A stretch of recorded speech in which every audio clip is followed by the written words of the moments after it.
hello. This is still zoomed in from yesterday. I didn't realize it stayed zoomed in like that. Let's, there we go. Let's do something a little bit more reasonable. And I guess it's still super bright. Let's tone this down to...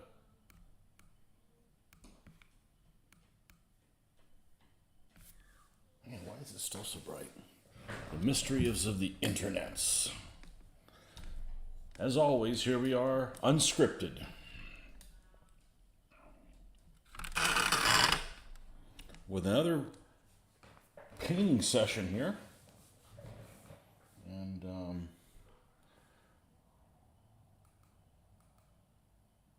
there we go, that's a little better. Okay.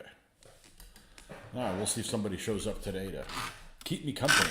I was actually watching a video. I was watching some other people's stuff, and I'm like, I have the opportunity to go online and maybe entertain some other people instead of being entertained by them. We'll give this a shot. It gets pretty active, then it was the right call. If not, then I'll go back to watching somebody else's content, which I don't do very much of it to begin with. All right, let's get this in the right place there. A little bit, okay? And this, it's still bright as hell. What the hell's going on here?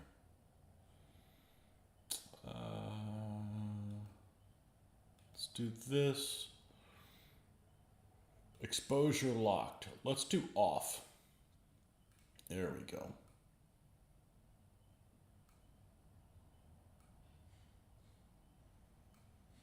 Okay, let's try that.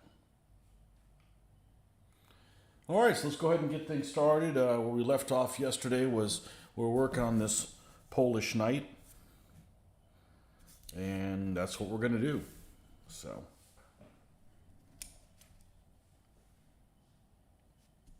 back at it.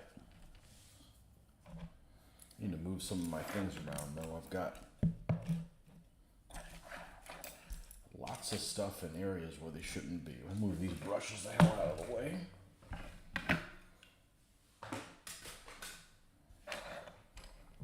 Things get out of place. Even though I'm fairly particular about putting things back in an organized fashion, things still get sideways. Tony painting show how long tonight? That makes a lot more sense if you say it with an Asian voice. Tony painting show how long tonight? I don't know. It depends how long I can, we're just starting now. I am drinking some coffee, so there's hope. And maybe an hour. I hope an hour. I was watching somebody's material and I'm like, well, I have an opportunity to go on live instead of watching somebody else's stuff. So I figured, well, I'd rather contribute than not contribute. So, anyways, did you get my response about what we were talking about, the bows and stuff? Basically, Joe was asking me about, he's got an army, it's a Middle Eastern army, and they're armed mostly with lances, and for the most part, they're cavalry, and cavalry and DBA, isn't necessarily equipped in a certain fashion. The way it seems like they're represented is the cavalry units, in other words, the CV unit, are units that kind of are like heavy skirmishers, and when the situation gets primed for them, they can go in and close the distance and charge and eliminate a unit. But you're at the level you're looking at it as the army commander, you don't really know all the intricacies of what's going on necessarily within the actual combat. So that's kind of how it's abstracted out. But Middle Eastern cavalry, with the exception of Turks, Middle Eastern cavalry are predominantly, certainly during the time period of the Crusades, predominantly armed with lances. So You know, it just kind of they're kind of all lumped together. Now, if you take something like Sassanid Persians were they had lances, they had bows as well. Same as the Byzantines. The Persians and the Byzantines kind of fought in that same way, so they have both, but they're abstracted out in DBA as just regular cav units. The same way that you know, any kind of like Mamluk lancers would be. Mamluk lancers are also considered cavalry. Aha! Gotta be quick on the reflexes there. And you know, so that was one of the things that was an issue for me personally when I was started playing DBA. That all of these, every game I had played before this point was very specific about how the unit was armed, and then it behaved the way it was armed. So one of the first problems I had with is there was a lot of units that were, for instance, they were blades. They were considered blade units, but when you looked at what they were armed like spearmen, and I just couldn't wrap my head around the fact that, you know, hey, they look like spearmen. Why do they fight as blades? And it's the units are grouped or classified how they fight, not necessarily how they're armed. So likewise, all the skirmishers are all lumped together, whether they're armed with slings, whether they're armed with bows, whether they're armed with javelins. They all behave the same way. And that's just because the game is abstracted to a point where you as the player, you're the army commander, or maybe the king of a country, and you're just not privy to that information about exactly what's going on when these units are going into combat, you know, because you're pretty much limited in DBA knowing, you know, did you defeat a unit? Did your unit fall back, or did it take so many losses that they're no longer a fighting force on the field? Would I wish the game had a lot more details or levels of detail? Absolutely. But I didn't design the game, you know, and that's just one of those things that, you know, I've just kind of gotten used to. That's how it is. But it did bother me a lot starting off. That, you know, how come these skirmishers are armed with bows, but yet they don't shoot at any visible distance? You know, and then after playing the game a lot, I just kind of accepted it. You know, it's not like it's a World War II game or a naval game or like that where those things would have to be dumbed down. I don't think I could live with myself. But you know, something that is just ancients and medievals, I've just learned to kind of abstract it out, and that's just how it's always been, you know. But Middle Eastern, Muslim Middle Eastern cavalry is generally armed with lance. And so if you've got those Persians, you know, and they have lances on them, that's perfectly fine. It doesn't necessarily signify how they fight. It doesn't mean they're going into contact, so forth. But Tibetans, the army that Mitch has, Tibetans, they're also armed with bows as well, but they're cataphracts. So painting poles and shooting feral hogs. You wouldn't believe how many times people have offered to have me go hunting, and I just have no interest in hunting. I mean, why would I, you know, why would I go and destroy a creature for no reason? Now, if I didn't eat vegetables, maybe, you know, but I have no problem eating meat, but I don't want to be personally responsible for hunting it down. Now, if the animal's attacking me, oh, absolutely, mow it down and every one of its a family, you know, because you're in danger. But just for no reason, nah, not my thing. Feral hogs. So supposedly that's a big problem, you know, the hog population. But I've only seen one in the wild, and that's what I'm scared of. People are worried about snakes or alligators, or nah, it's a freaking hogs. You run across a hog, but you know they're out in the middle of the woods. What would I be doing there? You know, like picking mushrooms or something? No, I don't. I don't go in the middle of the woods. So I is city folk. I'm suburbia folk. I'm not city folk. I'm suburbia folk. I don't like the city either. I don't want to live in the middle of the sticks, and I don't want to live in Manhattan. So, feral hogs, yeah. Nah, I don't want to kill creatures. No reason to. If they're charging at me, sure, but they're over there, I'm over here. That's cool. Deer. I've no interest in hunting deer. They're not worth eating. Do they taste like ham? No. Then why am I eating them?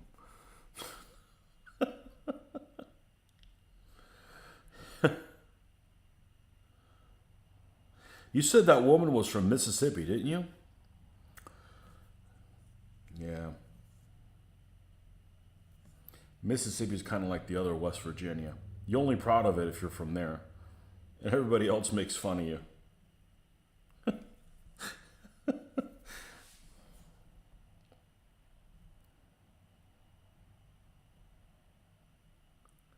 Mississippi's like even hotter than Florida. And definitely no breeze. Not that we have a breeze here, but definitely no breeze there.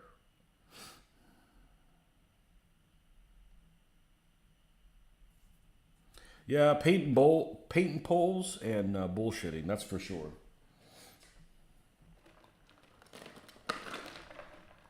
It's on the menu tonight.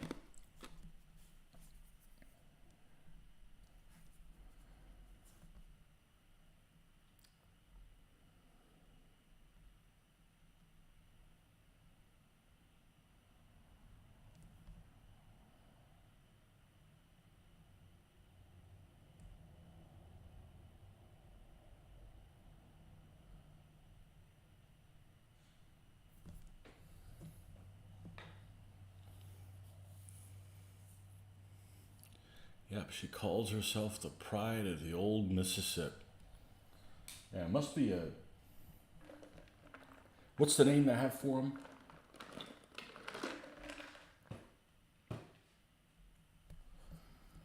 I call them attention whores. You know, people that just make Instagram videos or whatever. They have several of them in Florida, and they keep coming up, and I'm like, okay, I'm not interested in, I'm not interested in this content. Why does it keep coming up? Attention whores. Yeah, I could have a lot more followers if I had more controversial material or stuff, but that's not me. I'm not really interested in promoting that. I'm here. We're just hanging out. I'm doing my hobby and chit chatting on the off chance that somebody will find something interesting in what I happen to have to say. But if you're looking for something fine, stop on by trailer number 9.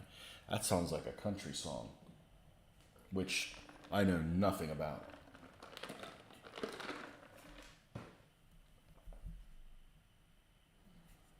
Is there a music category on Trivial Pursuit? I forgot. I don't think there is. I think that's in the entertainment one.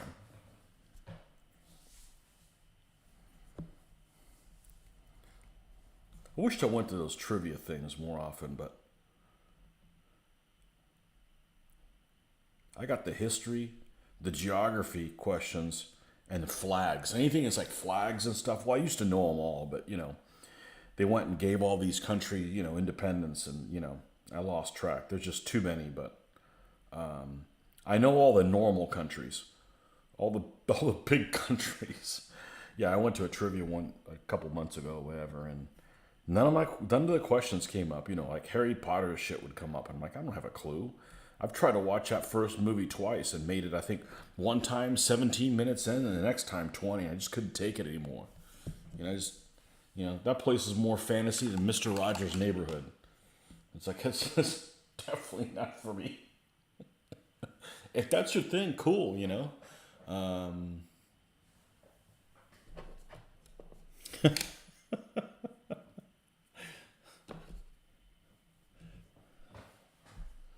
Yeah, it was actually one that had a lot of, last trivia one had a lot of music things to it. And the new music, I don't know jack shit about the new music.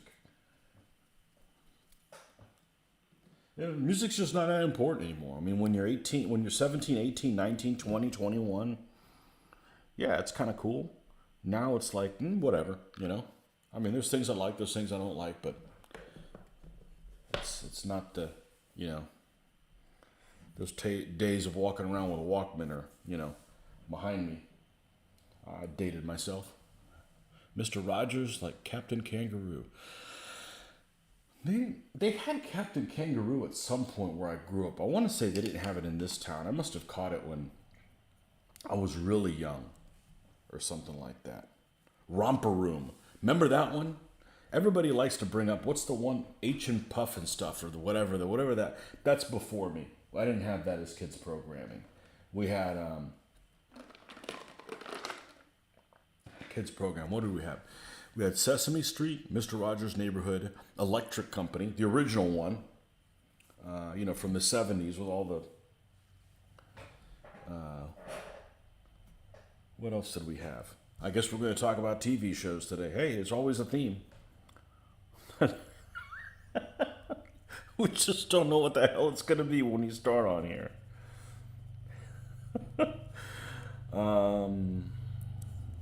What else? Captain Kangaroo. Gumby. Remember Gumby? Used to wake up early and catch Gumby. I've always liked claymation stuff. And I've always liked claymation stuff because it's, you know, it's kind of the miniatures thing. You're painting something that comes to life, you know, somewhere out there. Somebody has a freaking toy that, you know, they stop animation and make it move, you know. That's pretty cool, honestly. A pain in the ass to do, but I think that's pretty cool. You got a toy that comes to life. Pretty neat. Pretty neat.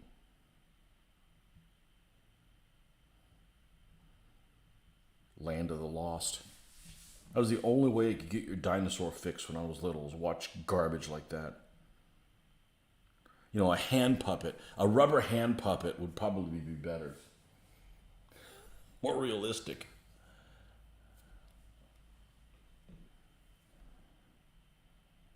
Yeah, Mr. Rogers' Neighborhood. You know, it's ahead of his time. Can you imagine having a neighbor called Mr. McFeely? Yeah, keep that guy away from kids, you know what I'm saying? That guy shows up next door, he better be in a straitjacket. No touchy kids.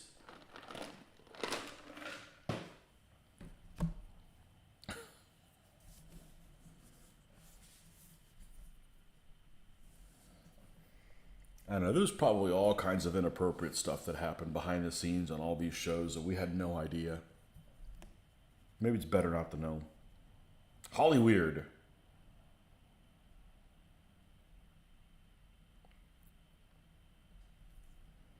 Hollyweird. Anyway, Joe, if you're still on, hopefully that answers your question about the lance-armed cavalry. Those guys are all going to have lances, and sometimes, you know, just because you got bows doesn't mean you don't have lances. So,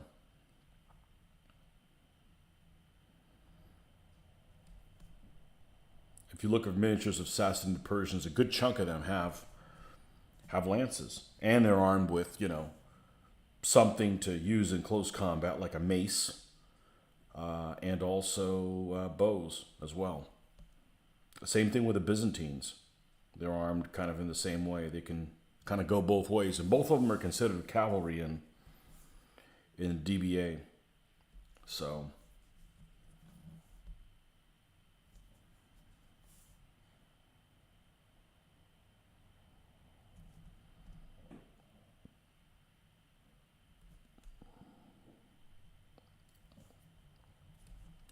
but I'll be honest with you, it kind of bothers me a little bit too that, you know, you got guys that look like they're armed with a sword, but they're considered something else other than what they are.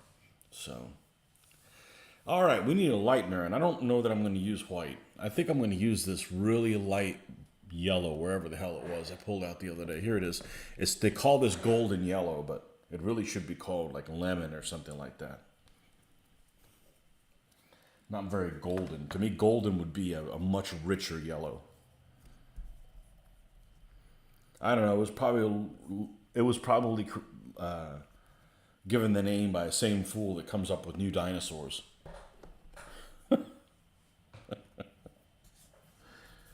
Yeah. You got an A in paleontology and science, but you got an F in advertising, you know? That guy.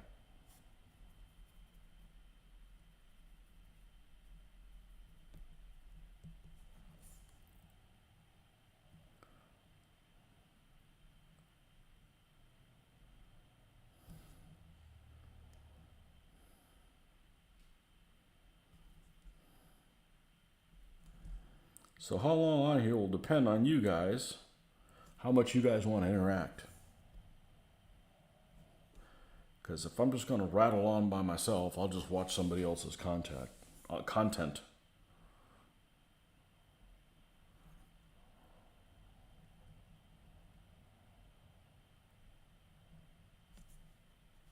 Content. But the nice thing is I already know how I'm going to paint the next horse. So the next one of these guys I'm going to do, it's the same figure, same pose, same everything, but he's going to be blue and white. So I've already figured out what emblem I'm going to do on him. I don't know if I'll get to them tonight. I got to finish this guy before I do the other one. You know how that goes. But what I experienced the other night, I almost was better off just making these guys cavalry instead of knights. I really do not like knights. I don't like how they behave. Let's put it that way. Not a how they look issue at all. I don't like how they behave. Or I don't like how they misbehave. That's probably more accurate.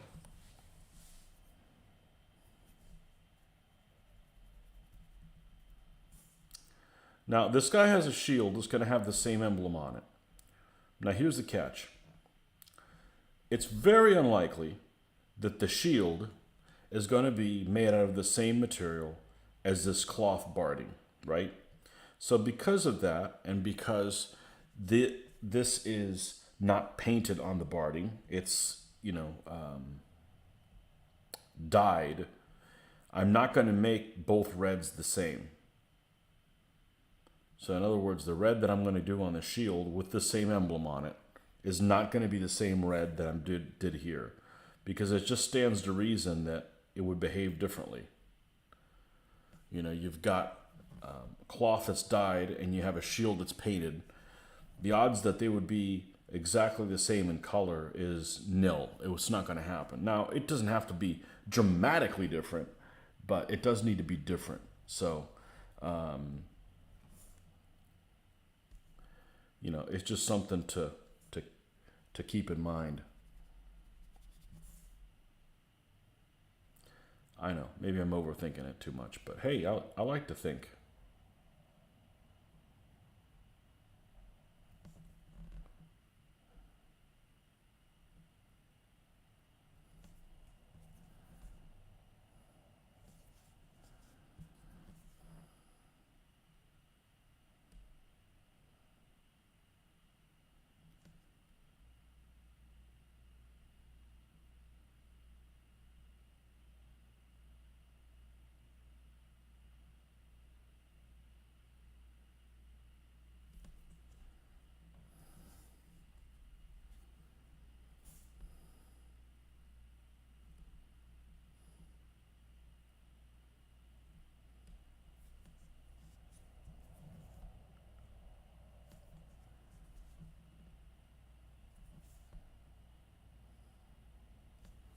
Okay, I think we can do that. Let's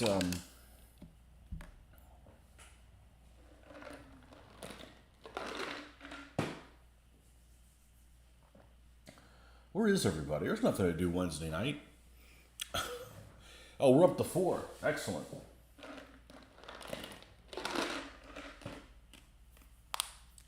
Good evening, folks. And grab a seat. Let's go ahead and paint his little shield. And I said I wasn't going to use the same red.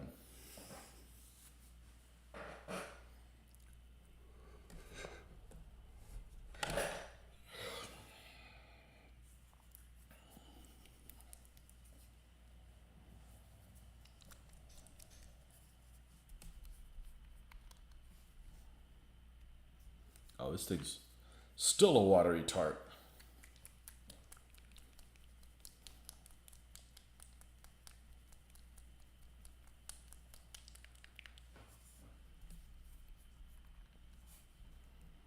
It's funny, this isn't a color known for being difficult to mix. Means it might have been sitting there for a while. I hadn't used it in a long time. That particular red. Okay, let's paint his shield. Starting off like we normally do with a dark color.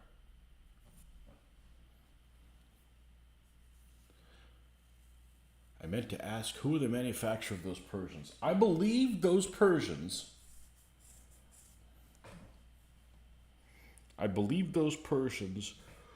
were trying to think what they're called. They're carried by Essex now.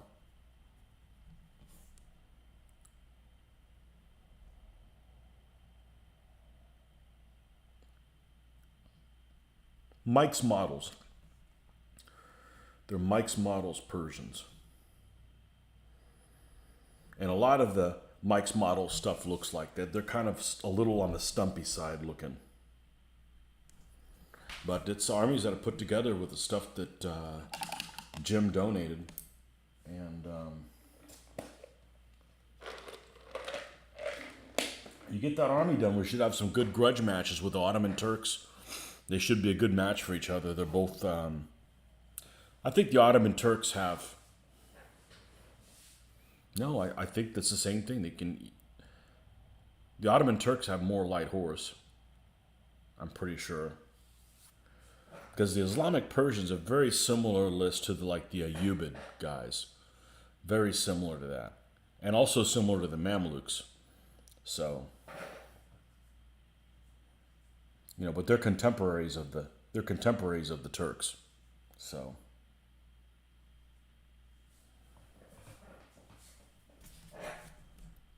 all right, that part of the shield's dry. Good.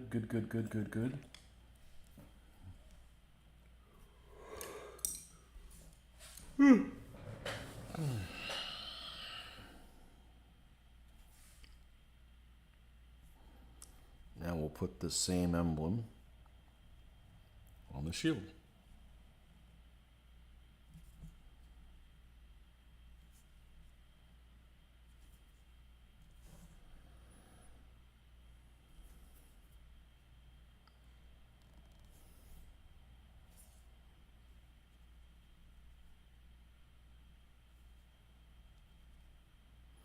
Well, so far I got these brushes, and I don't know that they're any better than the Chinese ones. Well, they're better that they don't come from China.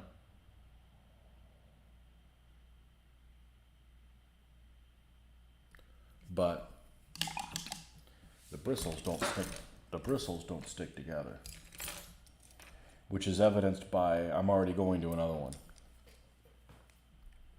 It's got a bend at the end. I had another one out here. I got tons of them. I didn't really want to expend another one if I didn't have to. Which one was this? This is one of the AITs. Okay, so it's like this one. Let's get one of these Zem ones. What happens to an element that must follow up when the element they were fighting were against the edge of the board and flees off the board? Would they stop at the edge or follow off the board? They stop at the edge. And that's actually happened before. Not too many times, maybe only twice.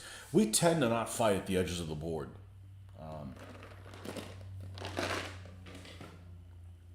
We tend to not fight at the edge of the board. But so Rick, let me ask you this. So you have the Battlefields of Men. I didn't realize that's kind of a rule set or homegrown rule set you did for your own use. What game systems was it influenced by? Because certainly it had to be influenced by something. What did you play that made you think, hey, I like this battle systems or whatever the hell it was, but You know, I could do something that suits me a little bit better. And there's nothing wrong with that. I think that, you know, if you have an open mind, just about every rule set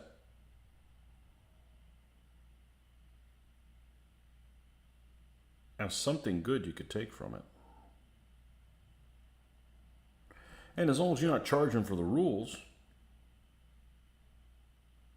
you know, who cares? You can do whatever the hell you want.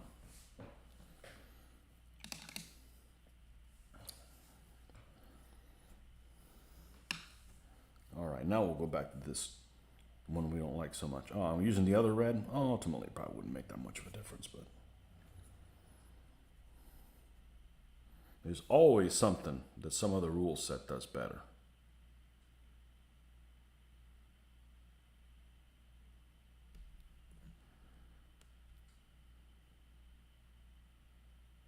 There's lots of things I like about Field of Glory, the computer game.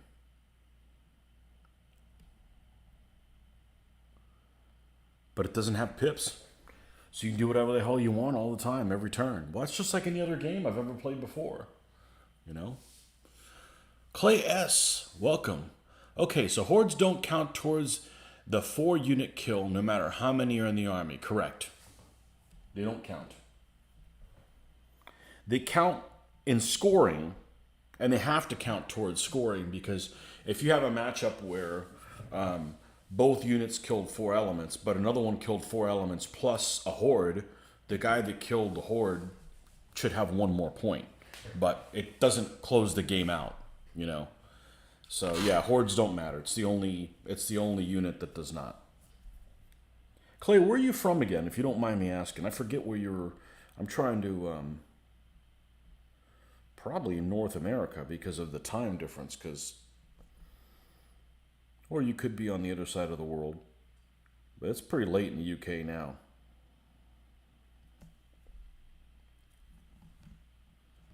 But yeah, hordes don't count towards ending the game. So you saw that last series of battles, I would imagine. It was a long one. I'm glad it didn't happen at a convention. Because then people are just waiting around, you know, wait and play another round, and you can't because people have to finish one.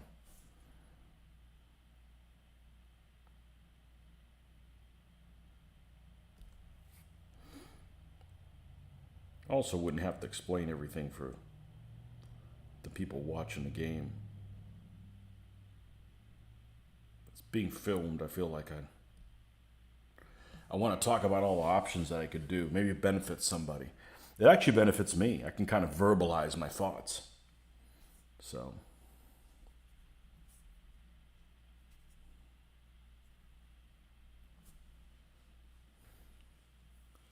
El Paso, Texas.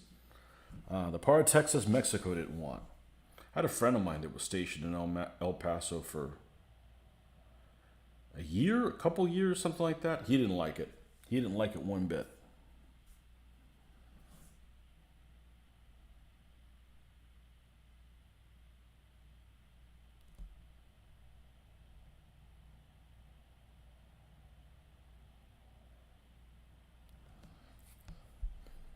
But then he doesn't exactly look like somebody to be able to fit in real well with the most dominant population group there. So.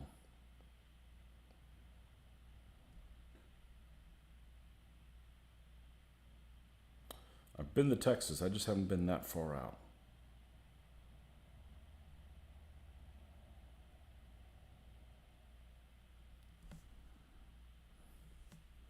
Far out, man.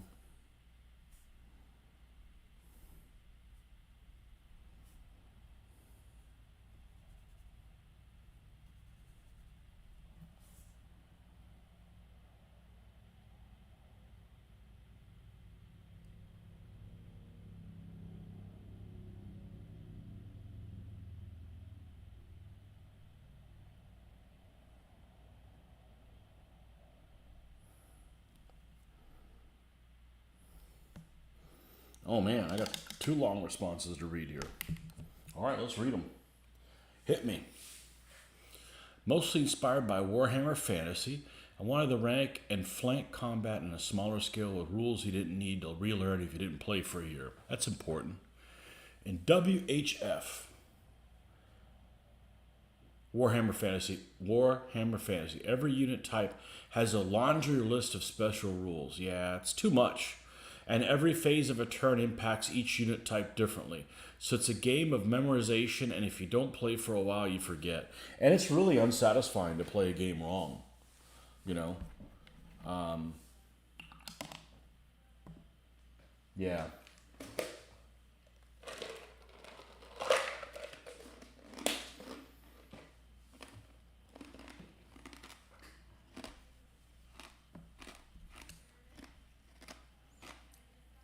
And what I hate about it, there's all these special rules, and you might use a unit that has a special rule that's not covered in the basic one, but inside the codex for a particular thing. And, Flames of War does that. The codex mentality. And I'm not a codex person. Like, I want all the stuff there. I want all the army lists. It doesn't have to be a cheap set of rules. I just don't want to have to man, I got this to play, Sassanid Persians. Well, you have to wait, 4 years because we're working on those rules yet. I want to be able to get all of it because I'm interested in lots of different things, not just like, okay, I want to build this unit and that's the only thing I'm interested in. So, Saga's the same way. I get scared by the codex mentality, or where did I find this special rule? I didn't grow up with that stuff. So, for me, the rules were all together. The rules were all together in the book.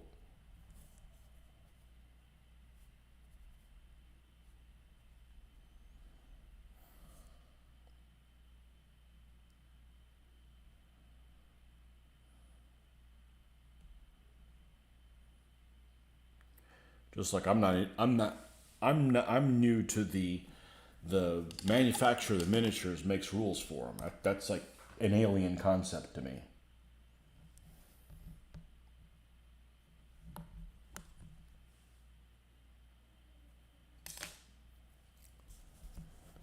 But lots of other folks use that.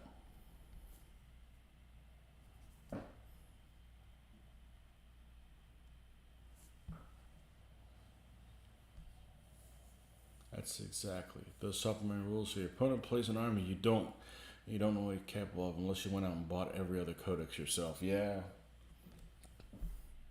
it's just frustrating, and it's difficult for people. Like, what do I start with? Where do I start? I want to get into this, but it's overwhelming, I think.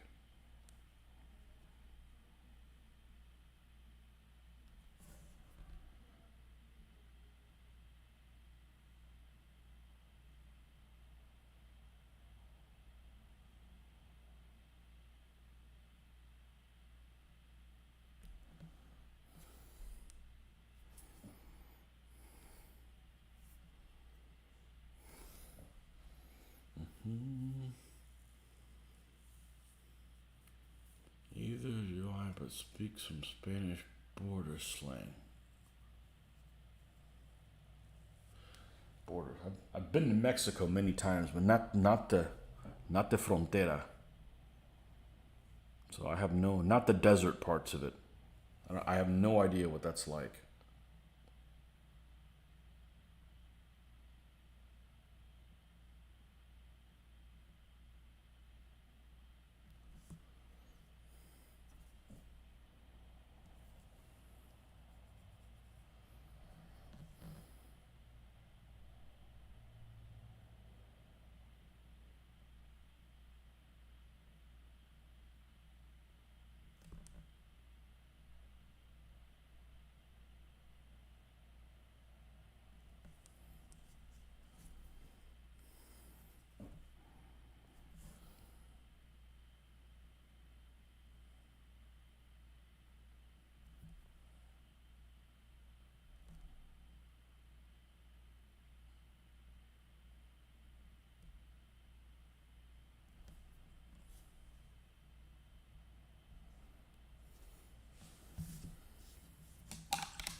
See if we can get this to come out.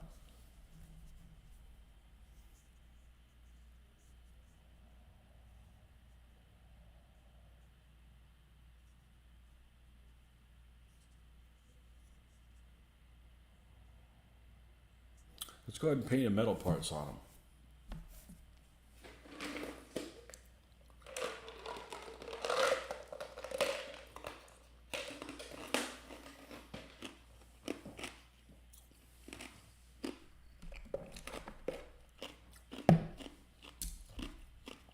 Old El Paso. That's where all those hard shell tacos come from, right?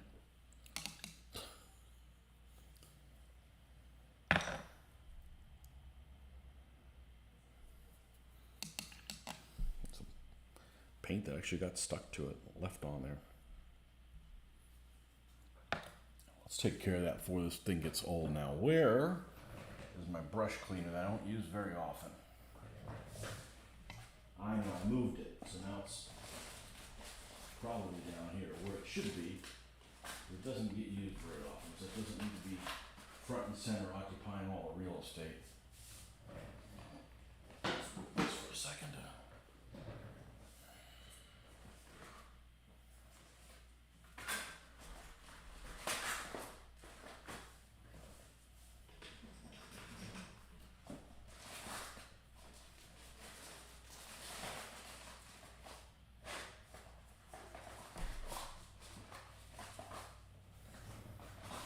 No, I put it where I should have put it, which is up here.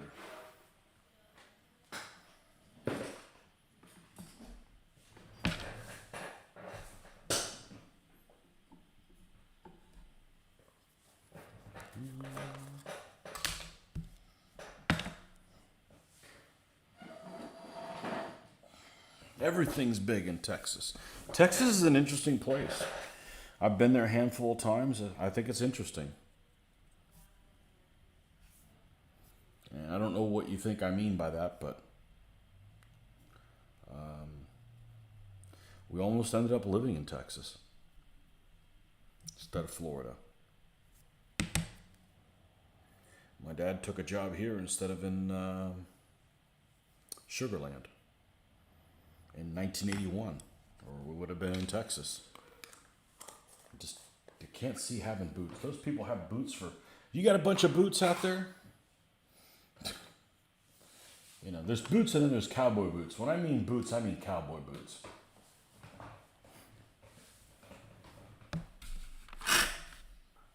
Cowboy boots everywhere. I bet Rick might even have a pair of cowboy boots. Cowboy boots big in Nebraska?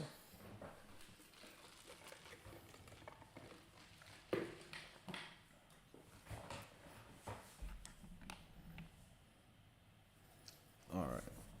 Let's paint some metal bits. Let's get the metal, get our metal corner going.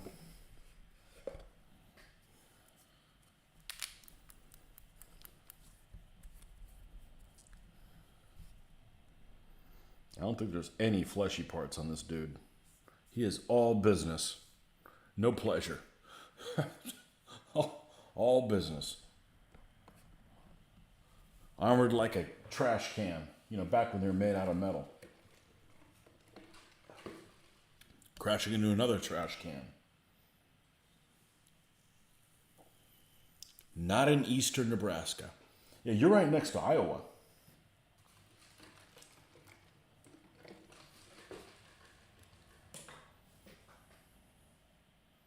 Okay. Oh, I might as well clean this thing up too while we're on a cleaning spree. You do see the boots come out when the county fairs get going. All the dust and all that stuff.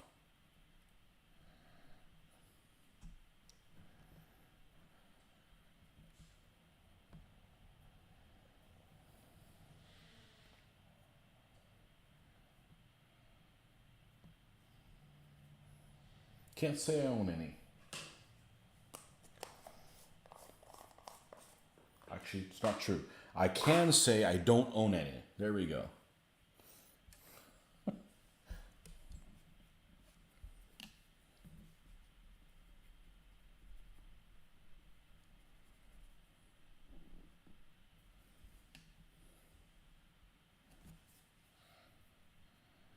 Or a hat. Even less. Even less. It's not my shtick.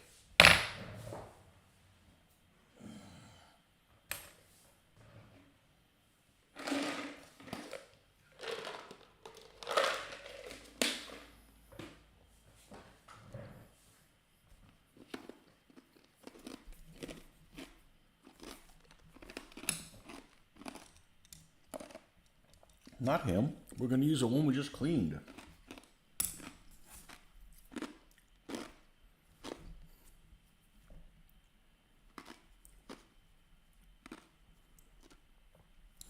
All right, and this guy is fully armored in plate mail.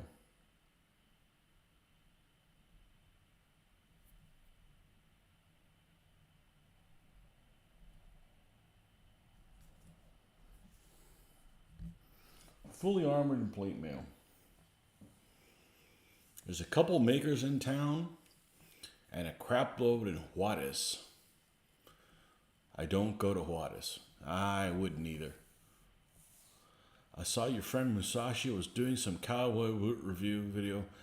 I don't know if he still does. I don't know. It's a time of the month. He's.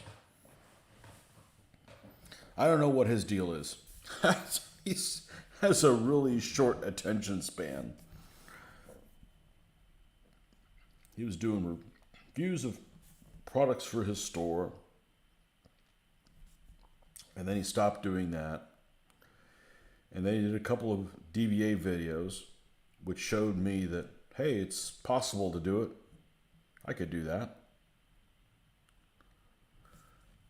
Then he started doing boot reviews. He went all country western. And then he's doing some scale model tanks. I think he stopped doing that. And now he's doing some kind of like Asian detective thing. I don't know what the hell he's doing. But yeah, he's all over the place. I'm definitely a lot more focused on what my main interests are. I can't do it all, as someone said. I can't be interested in everything.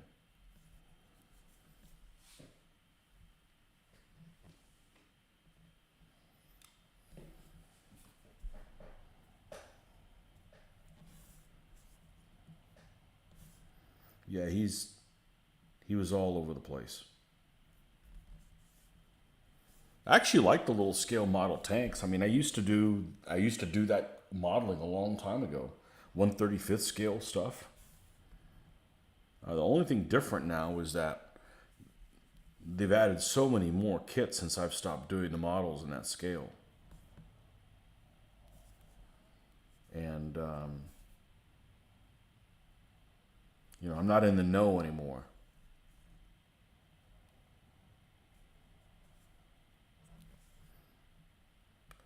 And I'm not particularly interested in doing models of tanks because, you build them and they sit there. It's not like you get to, play with them in a game or something like that. That's the appeal of the wargaming part.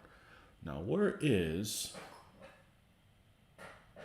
that metallic blue color? Here it is.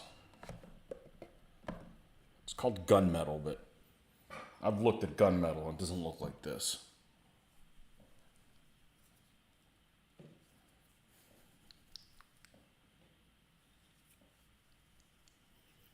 $135th. Ah, the memories. Yep. Yeah, I don't regret not doing that anymore. I've done my time. I was a big fan of Tamiya. The best freaking instructions on the planet. All that stuff went together really well. And the funny thing is I wouldn't mind painting those figures now. Now that I've got some, painting techniques, but I just don't want to play. I don't want to paint something and put it in this display thing and not do anything with it. That's just not my thing anymore, That's why I can't collect stamps. Why can't you collect stamps?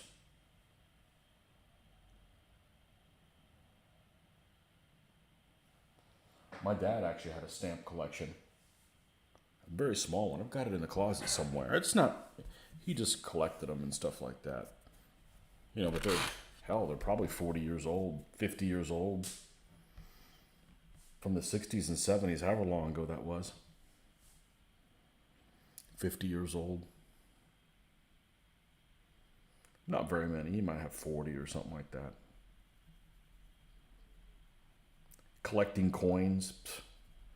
I don't want to collect things. I want to, you know, things that I go and I'm creative with them.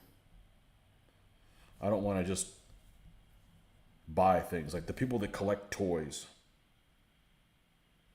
and then they don't open the package. Like, what's the point, you know? Or in your case, Rick, they collect Lego sets and never build them. Like, what's the point? Oh, by the way, Lego sets. I remember I got something here you might be interested in. Let me finish this color. I'm just adding a little bit of blue so it pops a little bit. I got something here that you may be interested in. That I bet you have. You've got to have this. Knowing what you're into, I'm sure you have these. And they pulled a Games Workshop and don't make these anymore. All right, let me go grab it. I'm in between colors here. I just thought about that. I was thinking about the other day that I saw it. I'm going to show these to Rick. I bet he'll appreciate them since you're big into Legos. Appreciate the collector's mentality. If I'm going to collect something, I also want to be able to play with it. Yep. Absolutely. All right.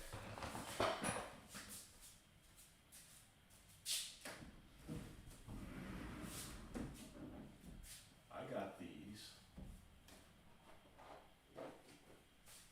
a while ago when my daughter was little, when she's about 10. And since then, they are out of production. And hopefully, I really hate moving two things out of the way to get to one, so hopefully this doesn't fall down. See it sliding. See it sliding.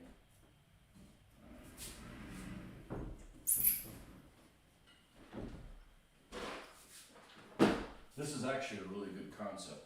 I don't know why they don't still make these things.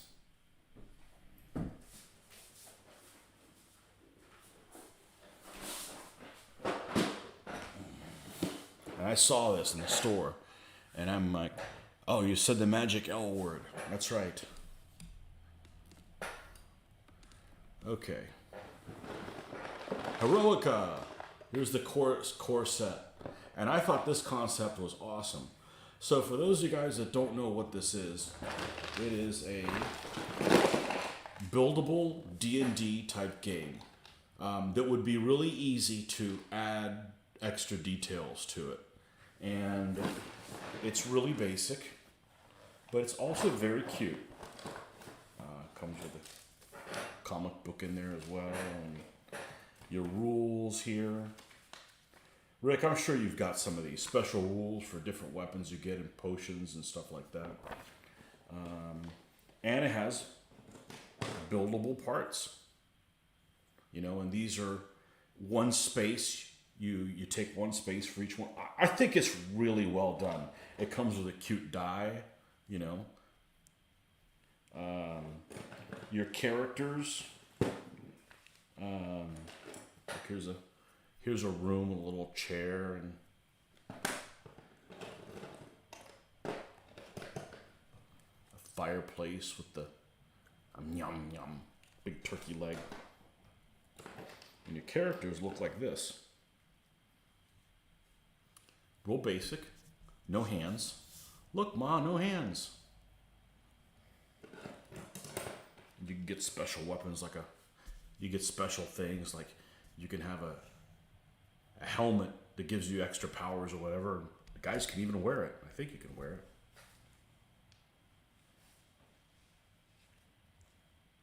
Yeah, there you go. Anyhow. Yeah, cool stuff. And comes with bad guys too, the orcs or goblins or whatever the hell they called them. And each one of your characters has their little health thing. So any weapons you get, you can add them on here.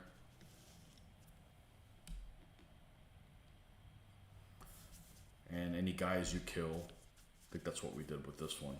And any potions and stuff.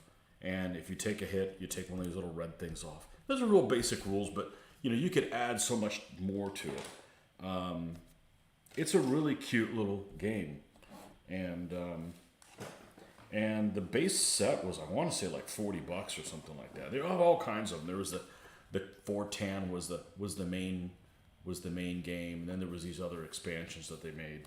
And I've got 2 other expansions. You've got to have this, Rick. There's no way you don't have this. But you know, I just happened to, I picked this up when my daughter was, I think I picked it up for my 40th birthday. So I picked it up 10 years ago, and we played it 6, 7 times, 8 times. We've got a Dracula one, Illyrian. It even comes with a vampire count-looking dude. And it adds a few different characters. They all have different abilities and stuff like that. I absolutely have these, and you're 100% correct. It is a damn shame they stopped putting those out. That's right. Another Games Workshop disaster type thing. It's cool, and you can connect them in different ways. Almost like what was that Games Workshop game that everybody liked? The expandable one. I can't remember anymore. Again, it's my memory going. I don't reinforce these things. I don't think about this stuff all the time. And what's the third one I have? Dreda. A little sailboat, and adds another character. Yeah. These are great. I think these are like $10 or $12 or something like that. And the big one was $40. You had to get the core one first. What was the name of that Games Workshop one where you could expand into all the different lands and stuff like that? You had the characters you could play. Hold on. Talisman. It was like Talisman. So, yeah, Talisman. My dilemma was to store these in my game room or in my Lego room. I opted for the game room. Just came back from doing shopping, stopped at the newsagents, and the current issue of Medieval Warfare magazine is all about Vlad the Impaler, the history behind the legend. There you go. I made it happen. I created so much of a hubbub painting my army that they just had to do a Medieval Warfare.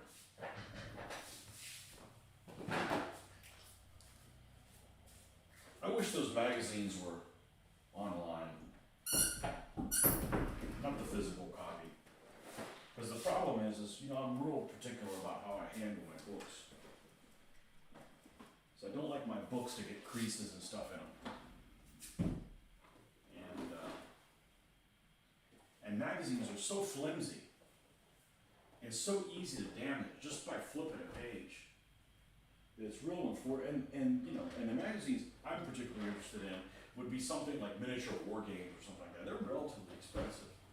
They're like $8 an issue or something like that. What's even worse than them being $8 an issue, I don't think they come out every month. I think you gotta wait like 3 months or something like that for a new issue to come out. So,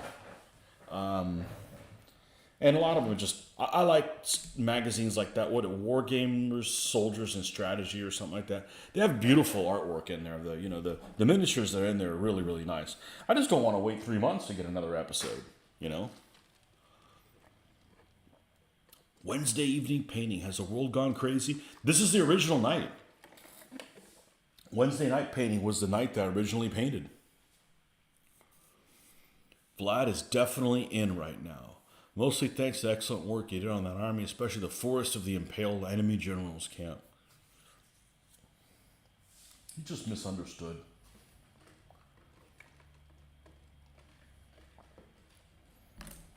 He always had solutions for problems. You may not like what it is. Lots of homeless. Invite them. Lots of homeless and vagrants. And invite them in for a big feast and then lock the doors and burn the place down. Done. Don't have that problem anymore. You know, you have a problem with thieves, you know, go and put a golden cup in anybody who steals it gets impaled. You know, if you have a good morality and you don't backstab the guy, he'll pretty much just leave you alone. Wednesdays are for AEW wrestling. I have no idea what that means. Nordic Maelstrom. Welcome back. I took your suggestion. And watched that movie. And there's my movie review on, what was it called? The Forgotten Battle. I think that's what it was called.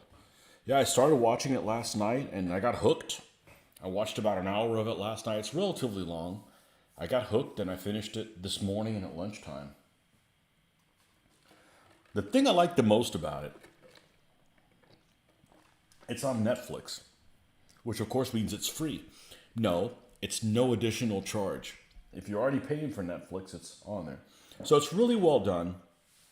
I like that I didn't know anybody who was in the movie. I'm always a big fan of those.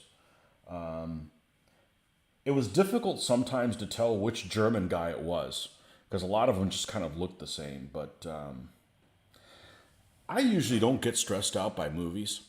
And there was moments that I was pretty, it was pretty stressful, especially with of the three different stories, the one that involved the Dutch family, that was pretty stressful, whether they were going to be found out or what have you. But I did like it. And it didn't hurt that the girl was cute in it. That always I never mind that. But I had very minor gripes about it.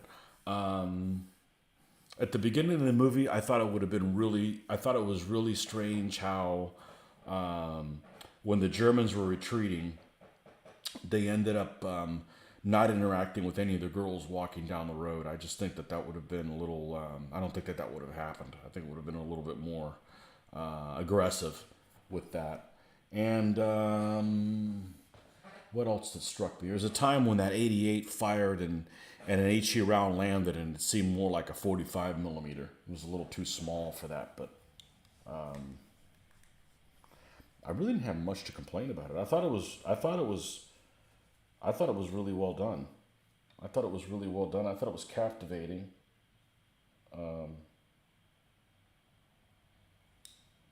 And I like that scene where they go into the house, the paratroopers, the glider troops. Still couldn't figure out why there was only 5 glider troops in that glider. I guess you assume some of them didn't make it. They go into that house that was flooded, and they have the big fight in there, and I like how it ends. I like how they end the fight. They didn't pull any punches with that. So the T-34 being hit by the Panzerfaust at point blank range was incredible. I wouldn't call that point blank range, but yeah, you're pretty much. See, that's when you use a T-34-85, because you sometimes use a T-34-85, and it's like they didn't have them back then. You pretty much can get away with a T-34-85 from. If you use it in 1943, it's got to be really, really late, and the end of the here's the 135th skill modeling. It has a different 85 millimeter gun that has the end of it is different, but that's represented in mid to late 44. So that's when you use a T-34-85.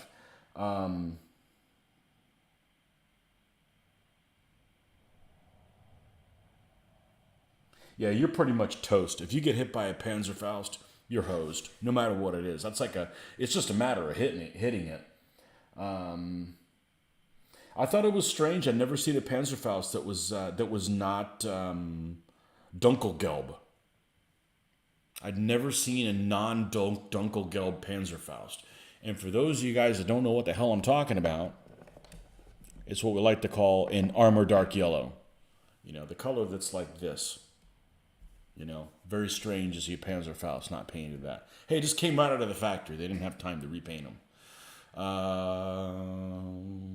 I was as close as I once do, I follow a lot of wrestlers on Twitter. Keep up with some of the highlights. Been a fan of wrestling since the 80s. Don't watch WWE, bro. Can't stand the crap. It's all staged, though. I thought the movie was definitely enjoyable. Glad you liked it. As far as movies go, it's one of the better ones. Because, well, you know, that's not saying a whole lot. I thought it was... I'm definitely going to recommend Mitch to watch it. The other one that's really good, if you haven't seen it, if you have Amazon, I think it's on Amazon now, and it's a 4-part series? Maybe it's a 3-part series. And it's all from the German viewpoint. Or they're all Germans in different... They're Germans in different boats. They're all friends. It's called Generation War. I thought that was actually really... I'd seen it before, maybe 3 years ago, and didn't remember much about it. So I watched it recently and really liked it. I thought it was really good.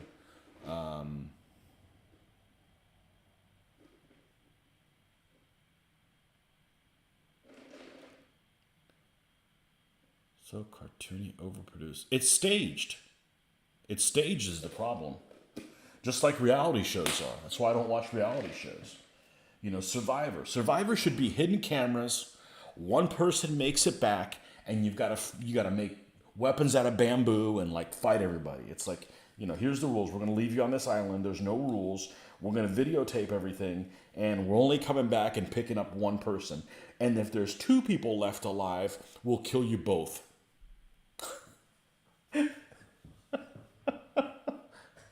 Hey, it's barbaric, but people would watch that stuff. Like I've said before, if there was gladiatorial combat, nobody would be watching football. You know?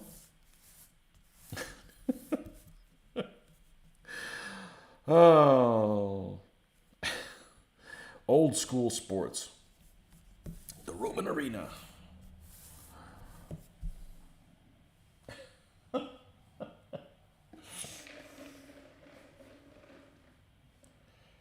I've seen that. It's really good. Generation War, that is. Yeah, I thought it was really good.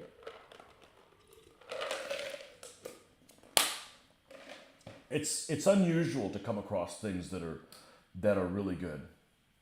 Movies that are really good. Is that what we're going to talk about tonight? I'm going to go right out here and tell you guys, if you haven't seen a movie that is excellent, that I thought it was excellent. I recommended it to Mitch. I think he liked it better than I thought he was even going to like it. He really, really liked it. It's a movie that came out, 10 years ago was just the other day. So when you say something that's 10 years old, 12 years old, it's still a recent movie, It's a movie called The Devil's Double. And it's about a Uday Hussein, the crazy son of Saddam Hussein, and this guy that he gets to be his body double. And the same guy plays both of them. So the same guy plays his body double, and the same actor plays Uday. And it's an incredible movie. And it's like, you gotta watch it, because it's like the most unstable person ever. I mean, he makes Hitler seem like a choir boy. So I definitely recommend that movie. That was kind of a hidden gem. I just started watching it and just was amazed how good a movie that was. And you're really sitting on the edge of your seat the whole time. To bring back the Aztec sports where the losing team was sacrificed to a sun god. No, my people put an end to that crap.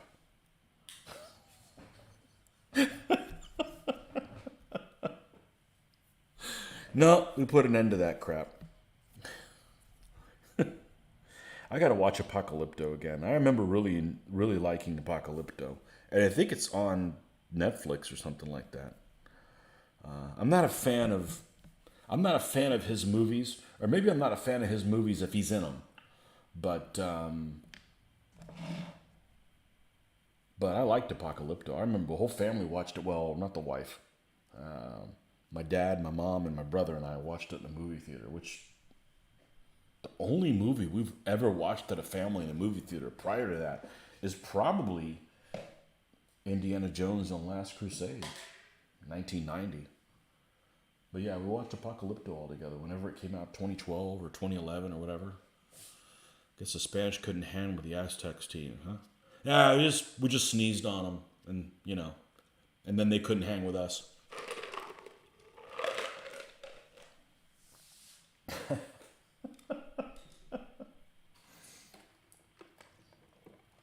if they made a movie about that whole campaign, it's almost like a fantasy setting. I read a book about it recently. I mean, I already knew basic information, but not all like the super details. It's insane. It's like another world. It's just absolutely crazy, you know. It's absolutely crazy. So they made a movie. They just ruin it. So I really don't like history movies because all you got to do is just tell us what happened as best as you know. But when you start like inventing other stories, there's no reason to. There's so many cool things that happened. So many interesting things that actually really happened that, you know, they're beneficial. People could like learn something, you know. And the fact that so many people aren't interested in history is because it just isn't taught or presented correctly. Because there's just some amazing stuff that's just unbelievable. Whatever it is that you're into, if you're into crusades, you know, if they made like an accurate movie about the first crusade, it's freaking crazy. You know, it just writes itself, but you always gotta tinker with stuff, you know. They always want to like, oh, it's got to have a lesson. No, it doesn't. Just tell the damn story. I think people, you know, make it like poetry. What do you think the lesson was? You know.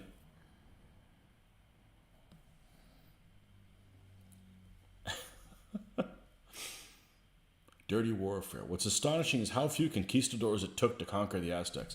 Well, you couldn't have done it without the allies. I mean, you know, but they wouldn't have had allies if they weren't such asshole neighbors, you know. I'm just always, you know, the thing that really surprises me is how do you end up creating a civilization that's all based on, well, we got to do this in case the sun doesn't rise. Like, can you just like not kill your own people for, you know, not sacrifice humans for one day and see, and you know, maybe they tried doing that and they had an eclipse and they freaked out and like, oh no, we got to sacrifice more people. Just, I'm always wondered how weird things that aren't based in reality just, you know, take over you. You know, how do things that are just insane just start being the norm?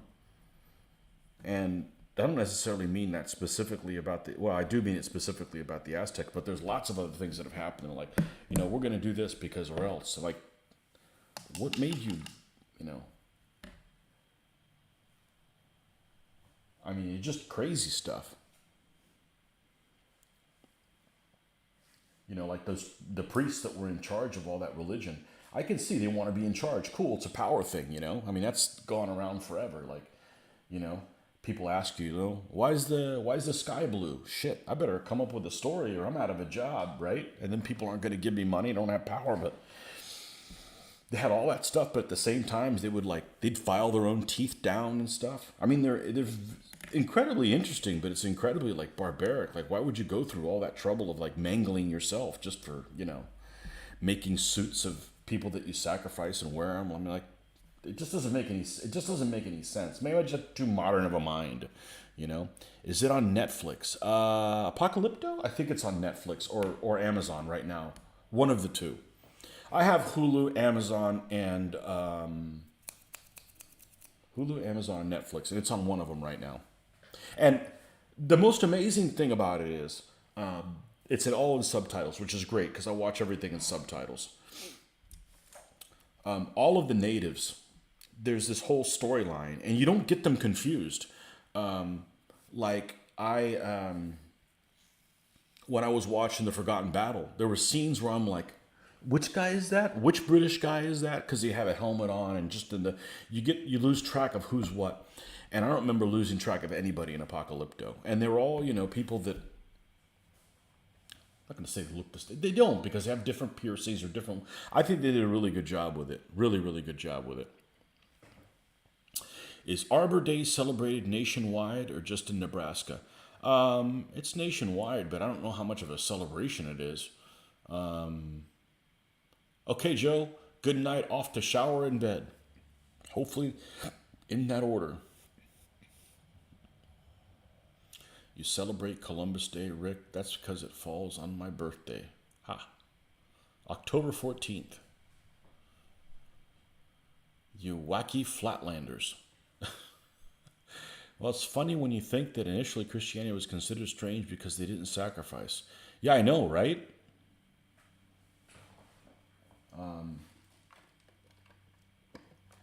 The Carthaginians, right? I'm not a fan of the Carthaginians, which is funny because prior to getting in the ancients, when somebody told me, I played a game before I ever played DBA, Command and Colors or whatever, and I wanted to play the Carthaginians. I just thought the Romans were just boring. I didn't know anything about them, not particularly. I mean, I knew who Hannibal was, and that they didn't win the wars, and but it was before I got into DBA, so I really didn't take off and listen to all the ancient history and stuff like that. But as I learned more about the Carthaginians, I just don't understand. Like, you got to sacrifice people before battle for a good omen, right? But you sacrifice your own people. That doesn't make any sense. On what planet would you sacrifice your own children? And then there's people that say, well, it really didn't happen. Maybe they were sick or something like that. But man, you can't sacrifice your own kids. That just doesn't make any sense. Maybe capture the other guys and sacrifice their people. Maybe, okay? But your own children, man, you're not going to be left with anything.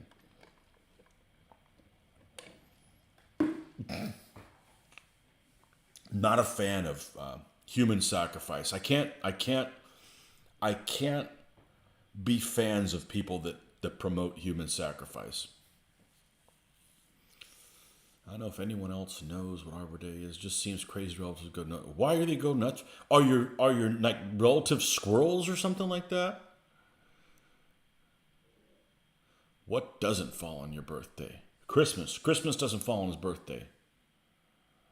Some people get upset when their birthday's too close to Christmas. That's how I like feeling alleyway alley. I get completely overlooked. I didn't know that my birthday was on Waterloo. I'm not a Napoleonic fan. I gotta share my birthday with the defeat of some Frenchmen. Corsican even.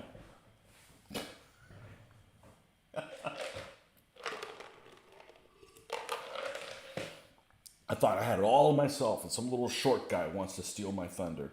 Son of a bitch. He didn't even win that battle.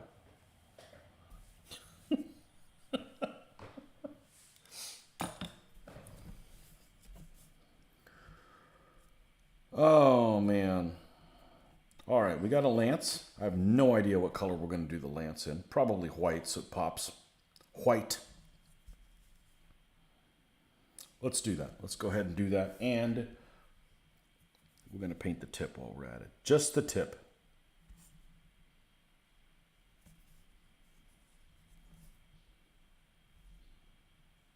Just the tip.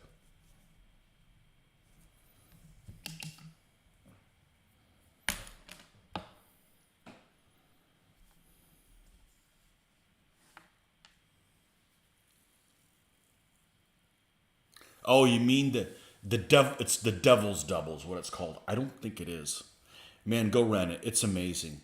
It's amazing. It's really a good movie. Maybe you won't like it so much because I'm pushing it so hard, but it kind of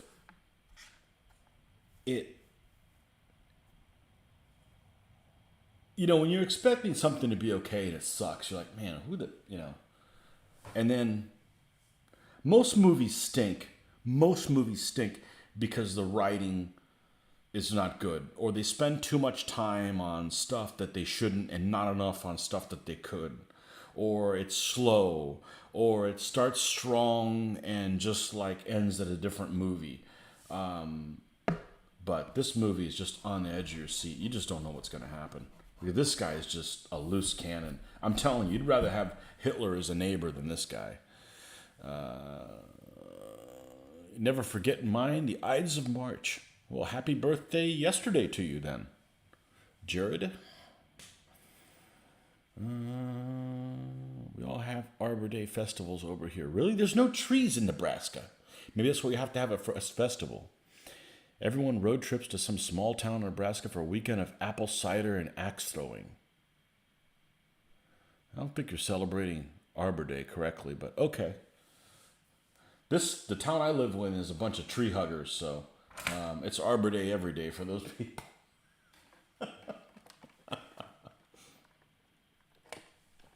Apple cider is freaking awesome. I don't know about Axe though. I tried that once. That was enough. That was unsatisfying. That was extremely unsatisfying.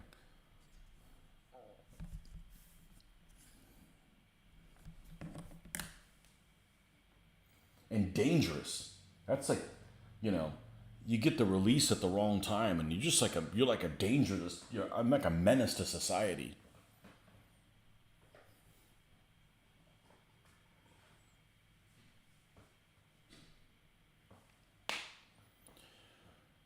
Just make sure to avoid large gathering in Senate houses during your birthday. No, I think you should go and celebrate there in Senate houses. Take out some of those people in government. No big loss. I don't care what side of the aisle they're from. Bunch of troublemakers. Bunch of troublemakers that can't balance a checkbook. All right, let me get some white here. White.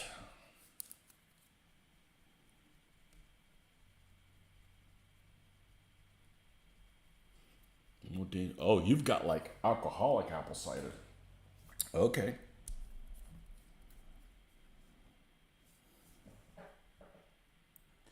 We had this stuff in the mid '90s, and they still make it. And I remember it got big. No, I don't know if it got big. It was just an alternative. Just like they've got that stupid White Claw shit now. We didn't have that stuff back then. It was Zima, but I wasn't talking about Zima. It was Woodchuck Draft Cider. And that stuff goes down easy. And you want to bring that stuff, and people get smashed on that. You won't even know that you're even drinking something alcoholic till it's time to stand up.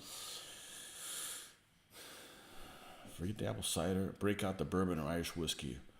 We'll heave some axes about. Yeah, I'm a lot better with the whiskey. Absolutely. No, less sugar. Sugar and alcohol don't do well with me.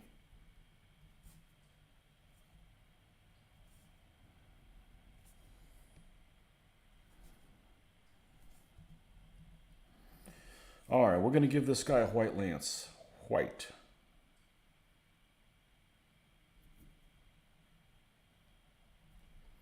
So we're going to paint this gray and start working it up.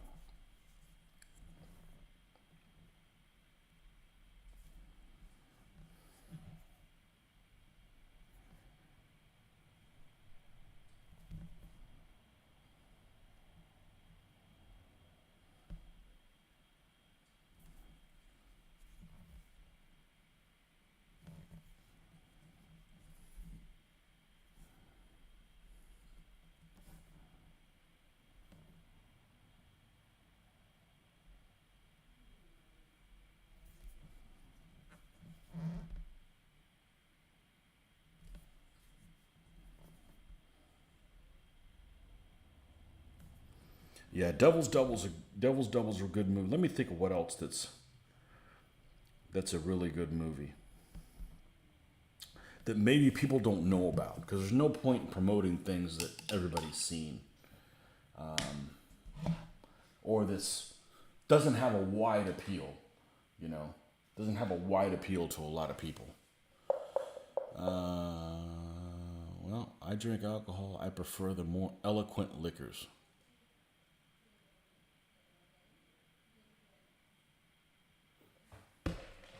An eloquent liquor.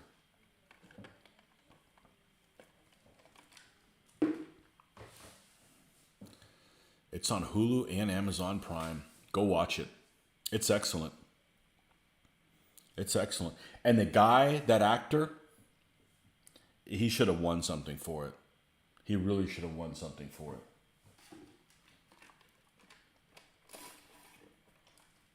it. When you watch it, and you get to that scene, it says, "Give me the keys, give me the fucking keys." Think of me. It's a great movie. It's a great movie. Hope you enjoy it. He meant Armor Day. Oh, that's different.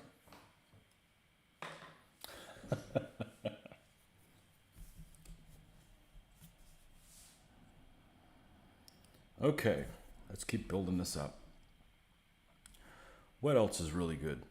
Well, one movie that always strikes me as very unique, and I don't remember how I decided to watch it, maybe on a recommendation of somebody. And it's probably, actually, there's two movies that are unique that I can think of right off the bat. And one of them definitely has more appeal than the other one. The one that has more appeal is a movie called Memento. It has Guy Pearce in it. Who else is in it? Lots of people actually are in it.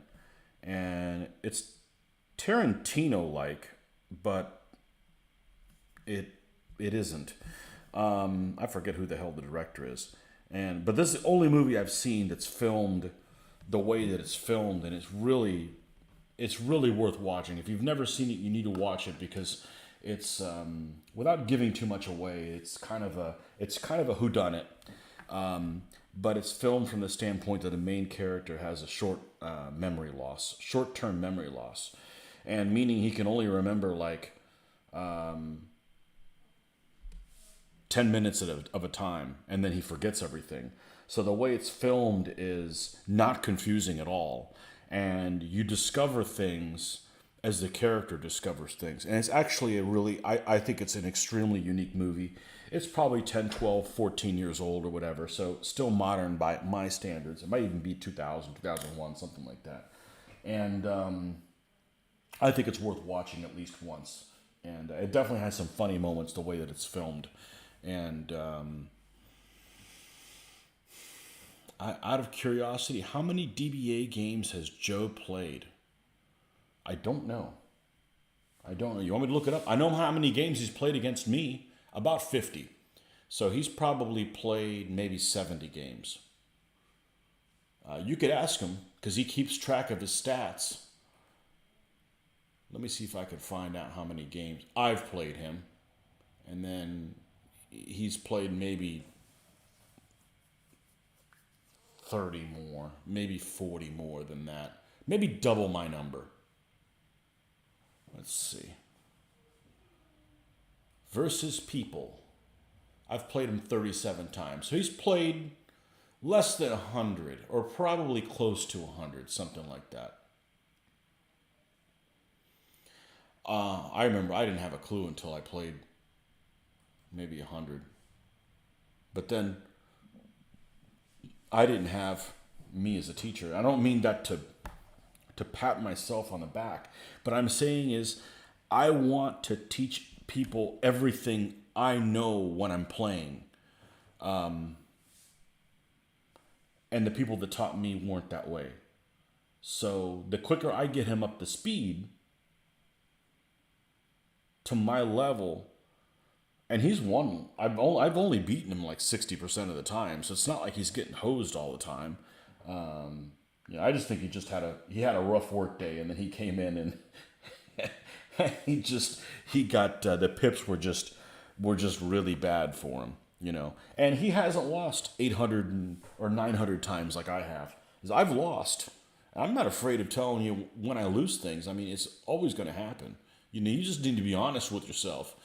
Let me tell you how many losses I got. I got a shitload of losses. Let's see. How many times have I lost a game? 903 times. I've lost a DBA game 903 times. I have one draw and 1,078 wins. So I'm a little bit over 50-50, but, I guess that's good. I don't want it to be a sure thing, but, I've developed such a callous in losing that it doesn't really matter anymore.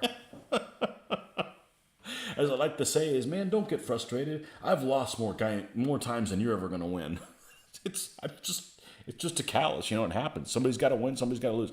Tell him next time he plays against an overwhelmingly faster army to keep his battle line together and just box in his opponent.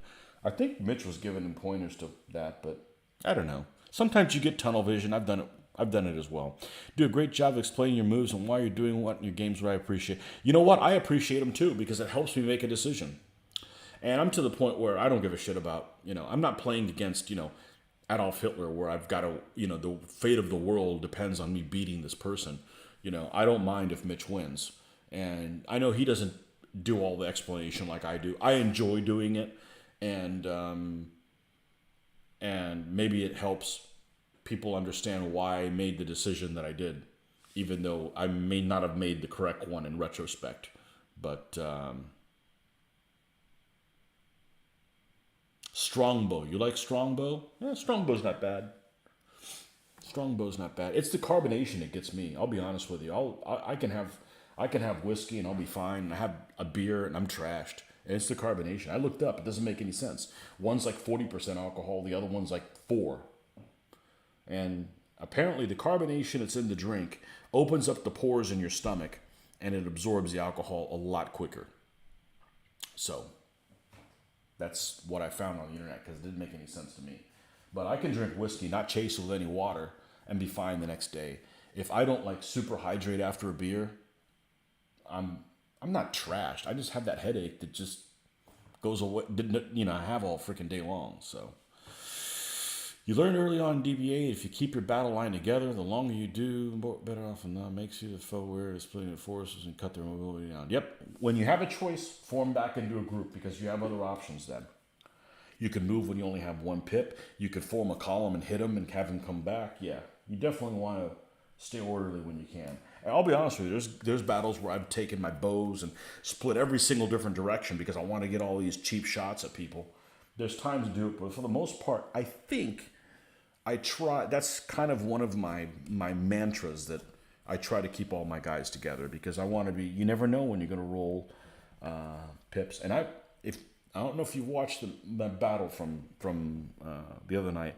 I would have won that 3rd game if I wouldn't have rolled 3 ones in a row for pips. But you know what? I'm not complaining about pips because on average I got more pips than I would normally could.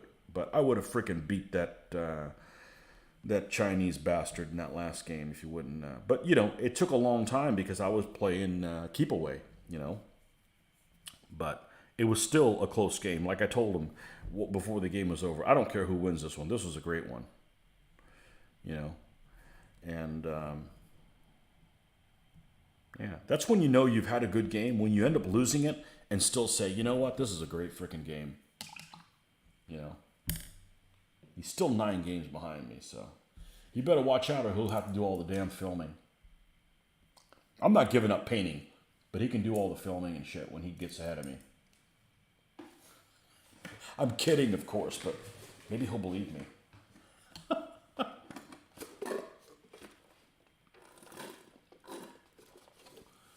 You played numerous ones, but you haven't played in about 14 years. Wow. All right. I have to take a little potty break, get another beverage, be right back very shortly.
Well, you guys earned your keep today. You kept me awake, which is excellent.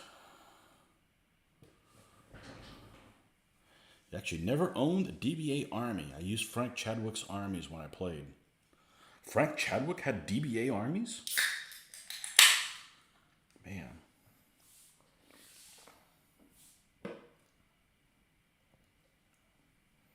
We used to play his stuff exclusively. I was actually looking for my copy of Combined Arms, and I can't remember if I sold it or not.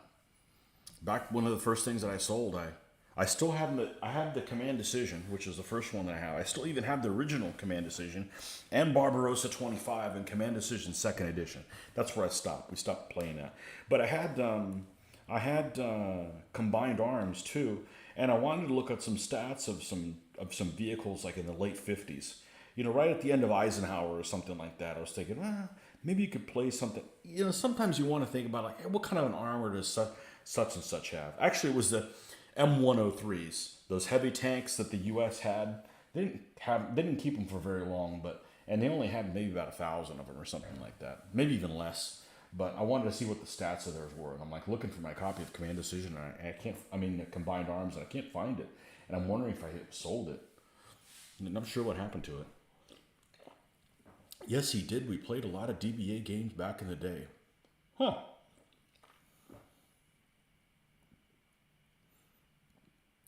Recently started following a local historical war game group that puts on some DBA games publicly. I'm considering dropping by sometime, but if I found out any of them are ketchup fans, I'm out. God, I hate the smell of that stuff. Just switch to cocktail sauce. Especially like eating ketchup and licking your finger, and then touching my fingers. Oh, like a nightmare. What if they're also Arbor Day enthusiasts? They're freaking beavers, man. Arbor Day. When is that? Was that recently? You think it'd be like, okay, you either get Earth Day or Arbor Day. You don't get both. You can't have both of them holidays. Earth Day in April or something like that.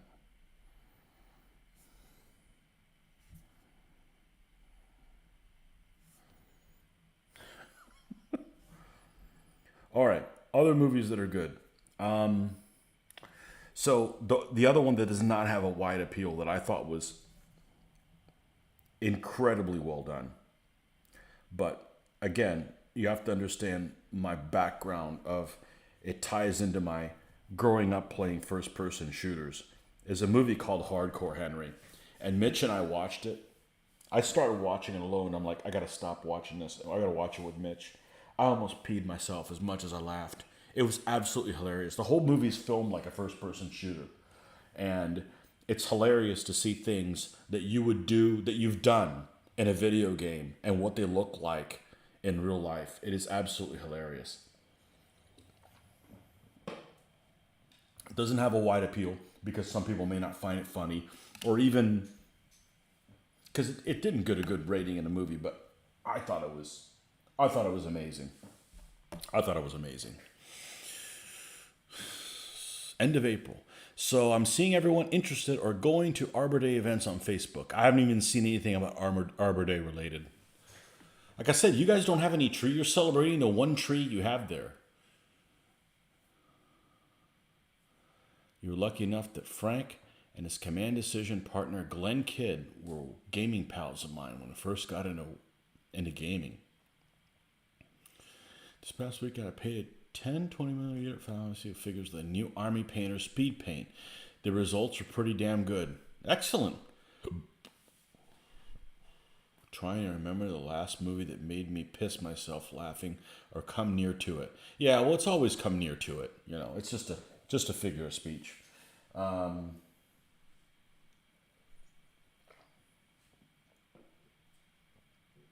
of the stuff on The Boys is hilarious. That superhero series on The Boys. Oh, we went to go see the first Deadpool with the right people. That was funny.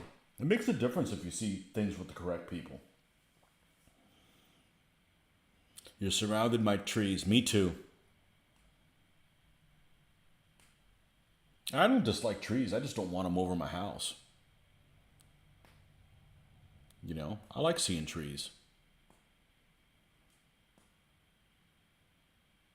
Yeah, I don't know where my copy of that Combined Arms is. I thought it was in a big trove of Frank Chadwick that I have. My Frank Chadwick trove. Where is that anyways? Don't tell me it's in the back corner. I'm not going to grab it if it's in the back corner then. I've got a couple of his Command Post magazines. That's all we used to play. We played the hell out of that game.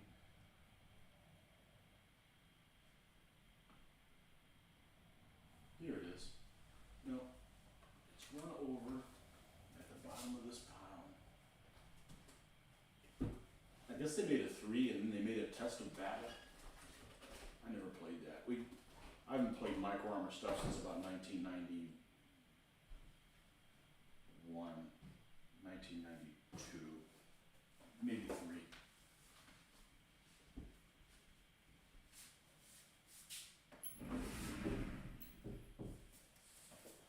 Let's see what we got here.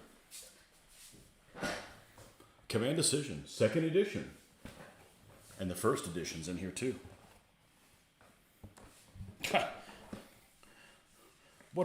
This is like a really simple chart by today's standards.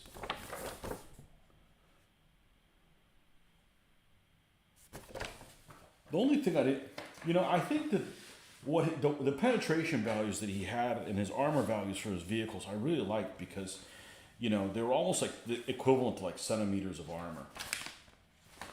What's this? Battalion Rules I don't know what the hell this is. Novice to handle an infantry or tank battalion in games where a referee or another player can help out with some aspect of play. I don't think I've ever even seen this, yet it's in here. Here's the advanced rules chart, where units can take multiple hits. This was definitely an improvement. The 2nd edition was definitely an improvement over the first one.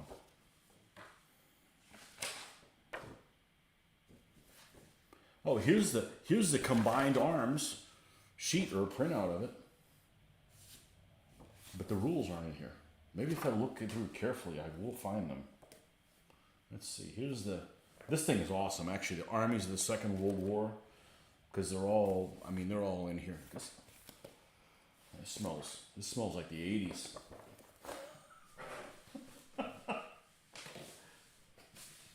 Volume 1. Was there a volume 2? Command Decision. I guess this is the rules, which is a lot thicker than the original rules.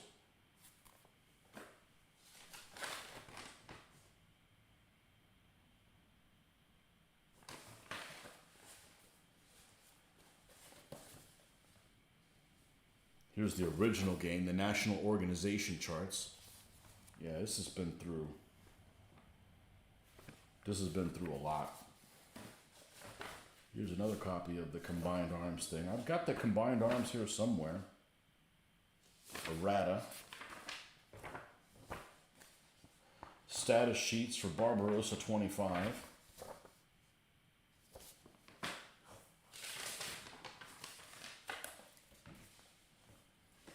Equipment data charts. For what?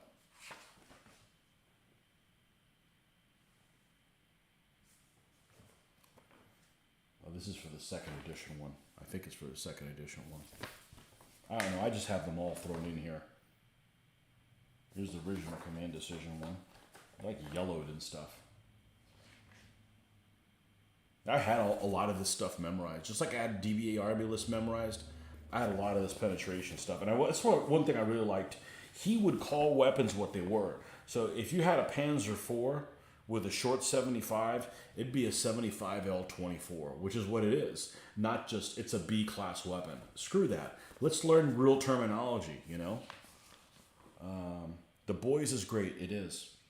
And I started watching it the other day with my daughter. I didn't think she was old enough. She still isn't old enough. There was a couple things went a little too far. But But yes, it is hilarious. Yeah, right off the bat, they go into it was the first one. They go into some like strip club, and yeah, okay, we got to stop that up. Let's stop this thing. I always wanted these. I remember seeing this command decision. And he'd have black and white pictures of the Roco mini tank stuff, and I always wanted to get some Roco mini tanks and play in 1/72 scale with the plastic figures, but never did. Black powder, cold steel. I guess this was free included. What is this?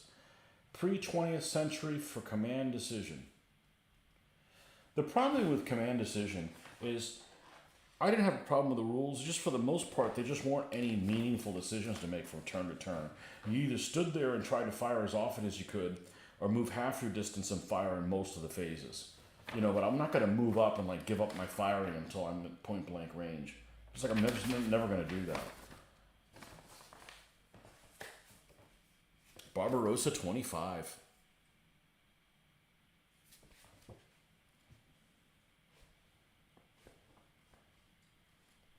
Yeah. Love Barbarossa. Love Barbarossa stuff. Well, I don't know where the hell Combined Arms is. It's not in here. Hey, look, there's chits I didn't finish punching out. Alright, enough of that. Love this RPG rules. Twilight 2000, we played them. Couldn't find anybody else interested. We used Challenger 2. Did play some Command Decision as well. Various army books for Command Decision are great tools for wargamers. They are.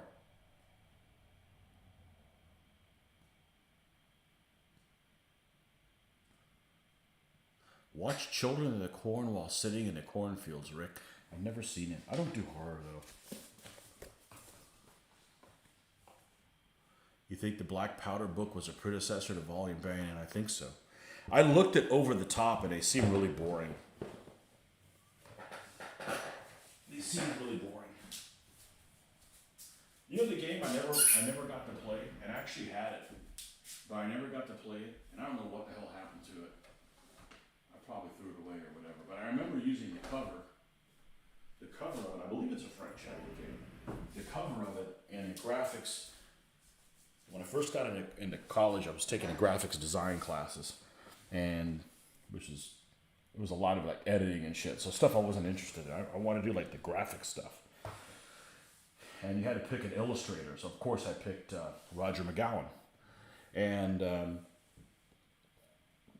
I used Suez 73, the cover of the game Suez 73, which I believe is a Frank Chadwick game. And it's a beautiful cover. There's a lot of things going on, and that 73 war kind of has a unique place because the first war game I ever played was based in the 73 war. It was a board game called, which I actually wouldn't mind having the board game. It's an old school war game. I can't even remember who makes it. I want to say Conflict or something like that, called Bar-Lev. And it was the first war game I ever played. And I was just a kid. I was like 15 years old or something like that. And I always liked that game. It was a pretty cool game. And yeah, the cover to Suez 73. I never played. The rules just seemed like super, super complicated at the time. And, you know, you have these vehicles or whatever, and there's stats like on the back of them. But unlike Advanced Squad Leader, where things make sense and are easily written, some of the games design workshops just isn't the same, you know. Played Modern Micro Armor. I was usually the Soviets. So what I didn't know is I believe that old set of rules called On Guard are a Frank Chadwick design, and that's a really cool set of rules where you're just almost creating characters set during the period of the Three Musketeers. And one of the guys that was this is some of my earliest gaming experience. I was like 16 years old. This one guy in our group had all in 25 millimeter, like he had Musketeers and Cardinals Guards, and you could do like duels and set up little battles and stuff like that. That was a cool game. Maybe if I played it now, I'd be like, this sucks. But I remember it was really cool at the time. Let me preface that with it was really cool at the time. And yeah, On Guard. I believe that's actually a Frank Chadwick thing from like 1974 or something like that, or 70. It's pretty old. But if you look up On Guard now, there's all kinds of new rules, and I believe there's even an Osprey's miniatures musketeer type rules called On Guard. Well, it's not that one. This is just literally you play it with like a sheet of paper. So, in the process of clipping the counters for Brazen Chariot battles for Tobruk. Ukraine situation should be resolved by Zelensky and Putin playing Micro Armor with the GHQ miniatures.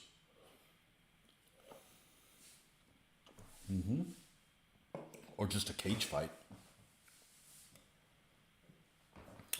I don't know what's going on there. It seems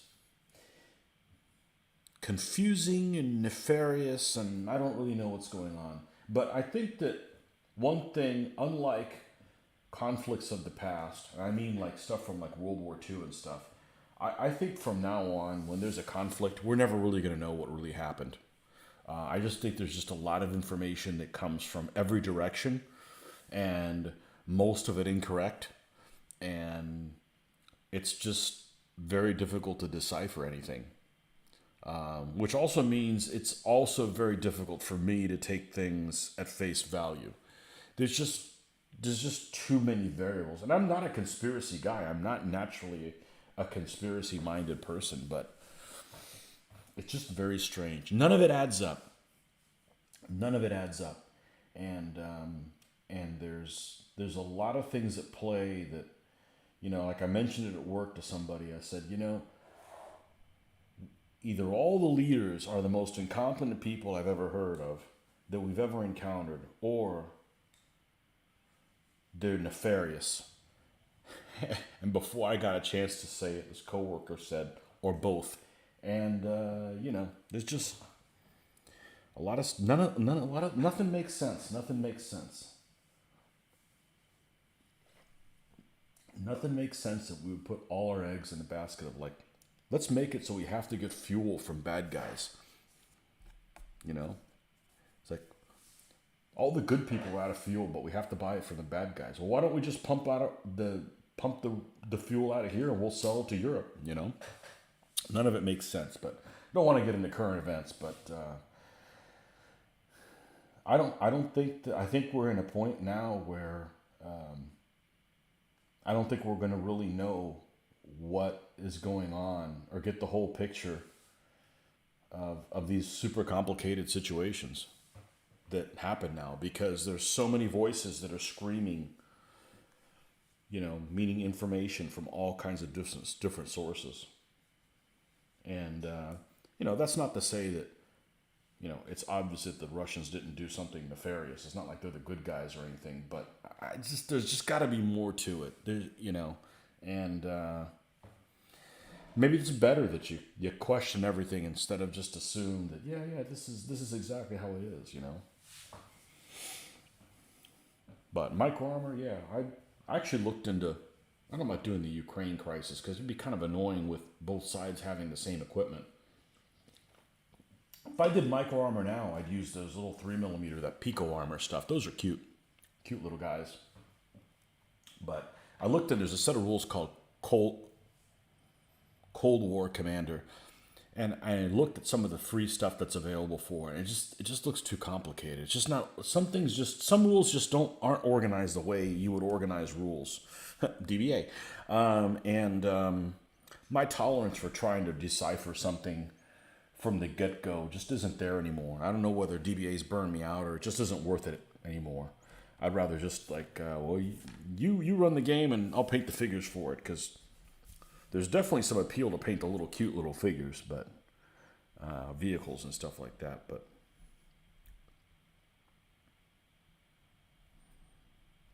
oh man, got a little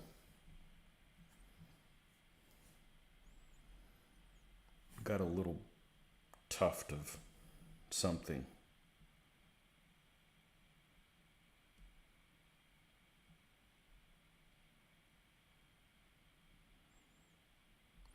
There's just too much noise and information. There's too many people that present themselves on experts when they really aren't. And there's a lot of people that don't want to tell you the news. They want to push a certain viewpoint. And I just want to know what happened, and I can make up my own decisions. But it seems like that's kind of more and more difficult to do. So the alternative is just become apathetic. Like this particular conflict, I'm like, okay, well, this is really interesting, and not really interesting, but I was captivated by it, and all it took was the first incident, that Snake Island business, for them to say, oh yeah, those people that surrendered, yeah, they really didn't surrender. They weren't killed to the last man. They were captured, which ultimately is a good thing. But it's like, okay, you're already lying to me on day one, so. 3mm Pico for Operation Barbarossa, Western. They're really, really cute. So if I had to do Micro Armor again, and I would probably do a 1-to-5 skill type game. Okay, so like Command Decision or something like that, and then I would build them on a counter. So I'd have a counter where each platoon would be this big, but I'd put all 5 tanks there. Maybe like moving in a wedge or something like that, and play them that way, not individual vehicles. So even if this behaves as one vehicle, it's really 5. All 5 of them are there represented. But I think you get like 15 vehicles for like $5 or something like that. They're not super cheap, but the trick is buy a few and see if you do anything with them. And if you don't, then you didn't go out and spend a couple $100 on them. Build some tiny little scenario you can play and teach some new people how to play. And if you never get it off the ground, well, you didn't buy a ton of stuff,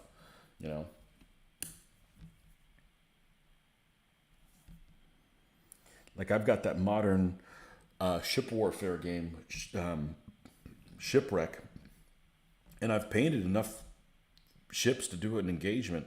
And I just don't have the heart or energy or desire to go and read the rules and learn how to play the game.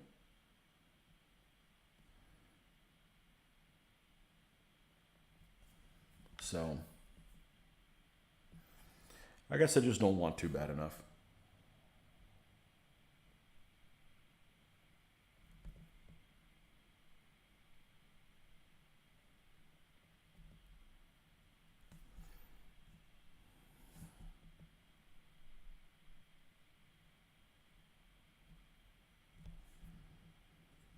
Okay.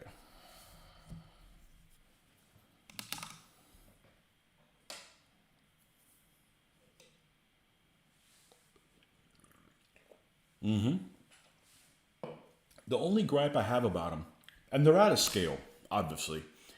The only gripe I have about them is some of them, the vehicle's barrel is stuck to the body in such a way that it might be very difficult to black it out or whatever, to get it to look correctly at a distance. I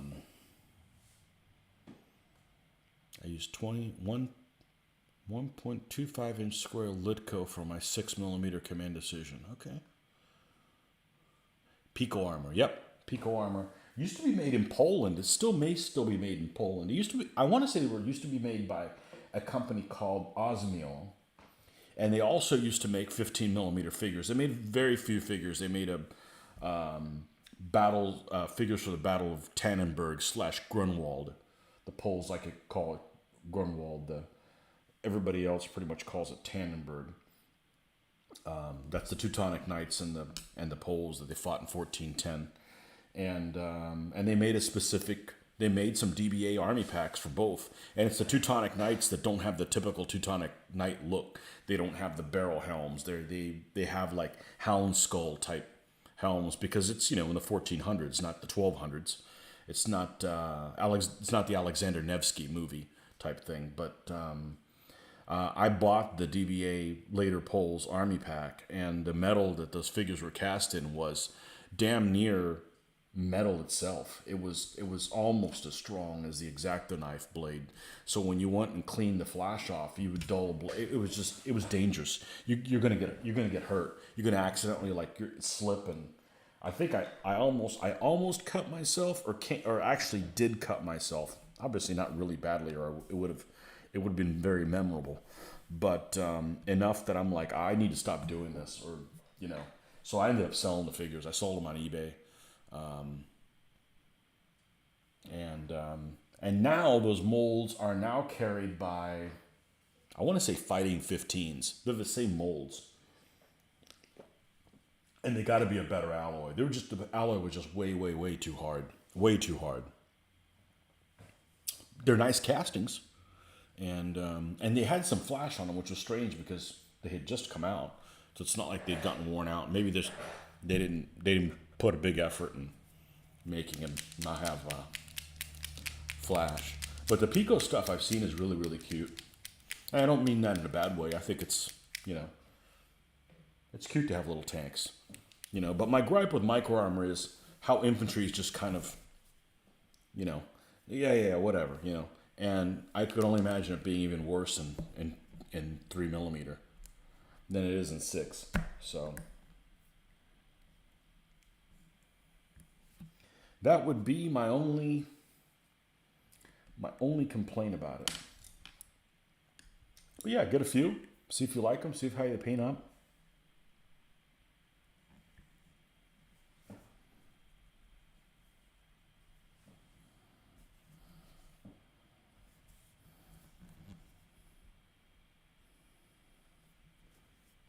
Some people speak highly of that game called Rommel.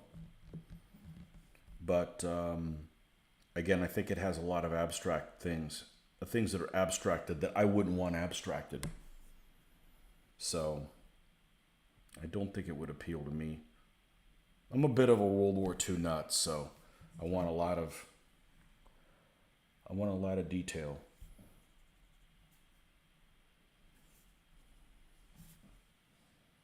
I want a lot of detail.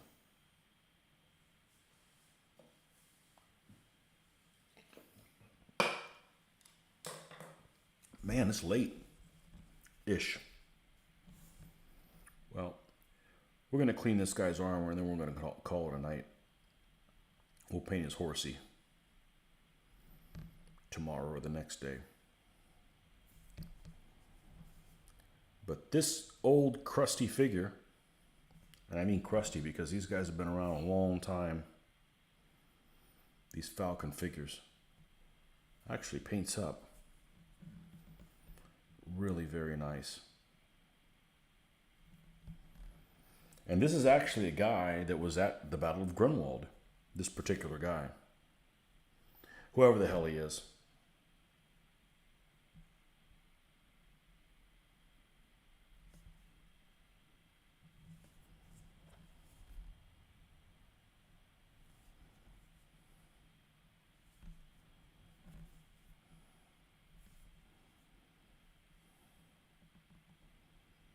I'm not done yet.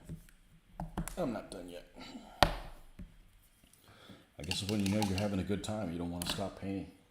Let's paint his sheath for the sword. Let's just use a leatherish type color, a leatherette color.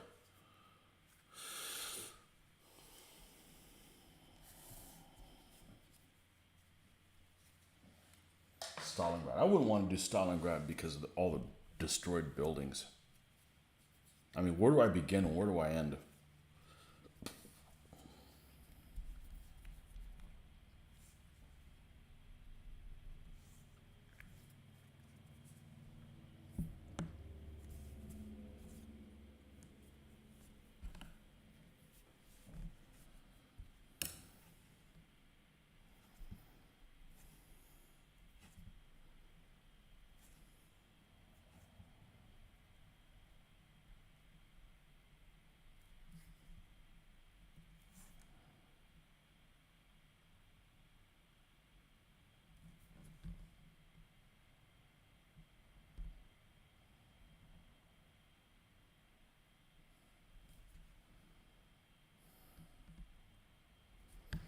Oh, and he's got a little dirk.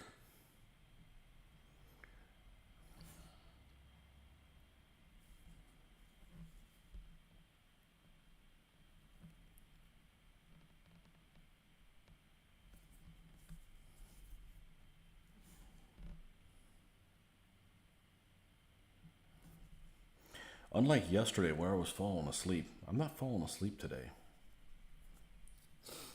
Coffee's an amazing weapon.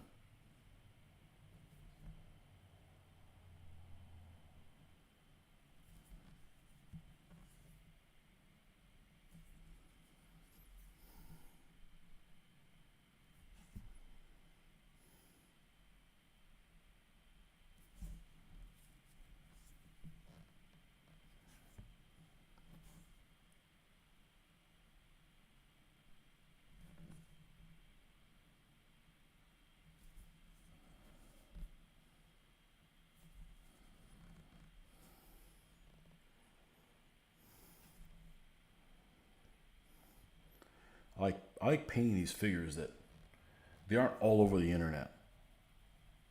You know, there's not tons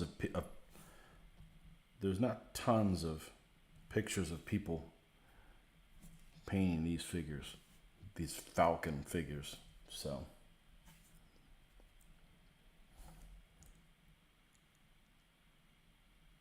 probably some people will like them. Where can I get them? I don't have a clue.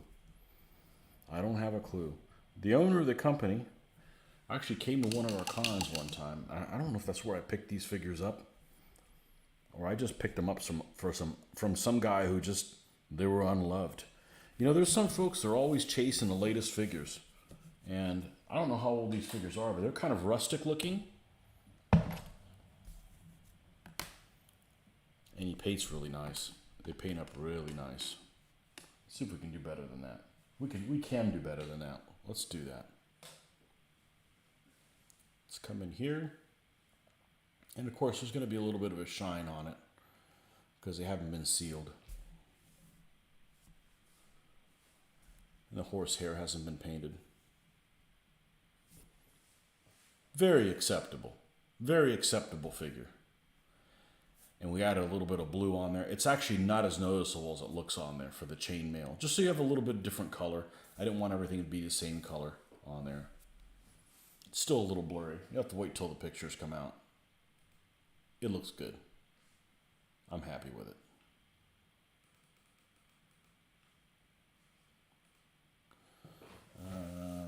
Debating between Ostfront 4142 or Western Desert 4043.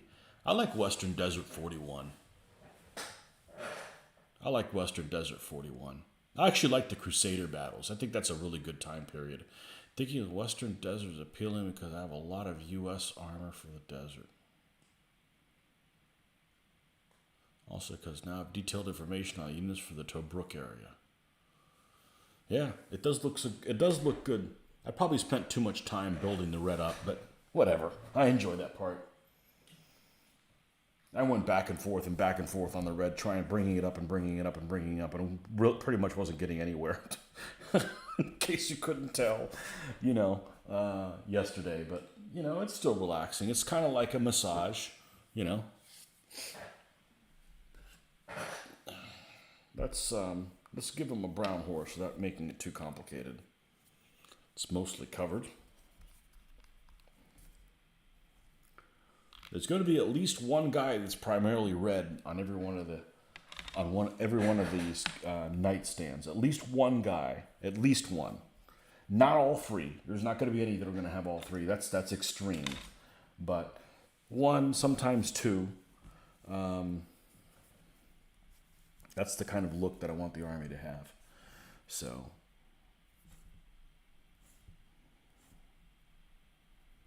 Red and white are popular colors for these boys.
But I've just gotten to the point where I don't even listen to the news. I don't even know what's going on.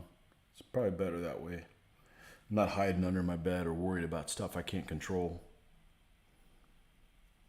So.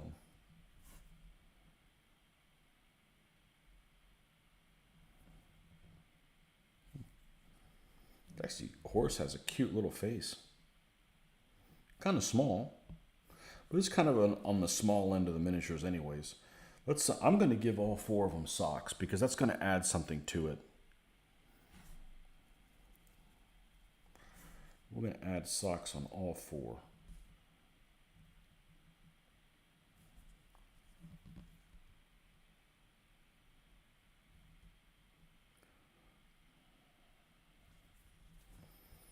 And this is going to be 3 stands that when I add more to them, actually 4 stands. It's just 3 stands of knights. When I add more to them, they will be able to be played as their own army. I'm just not in a hurry to do that. The army's kind of monochromatic. It's a lot of mounted. It's a lot of either knights or cav, and that's pretty much it. They have a few elements that aren't those troop types, but for the most part, it is monotone, and it doesn't really appeal very much to me to be that monotone.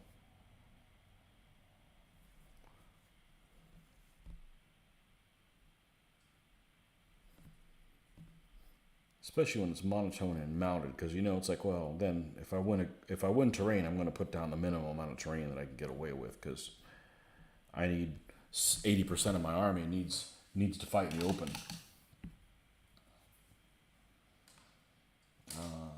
Right, this one. Where is the Stoner Gray? Stephen Gross, welcome.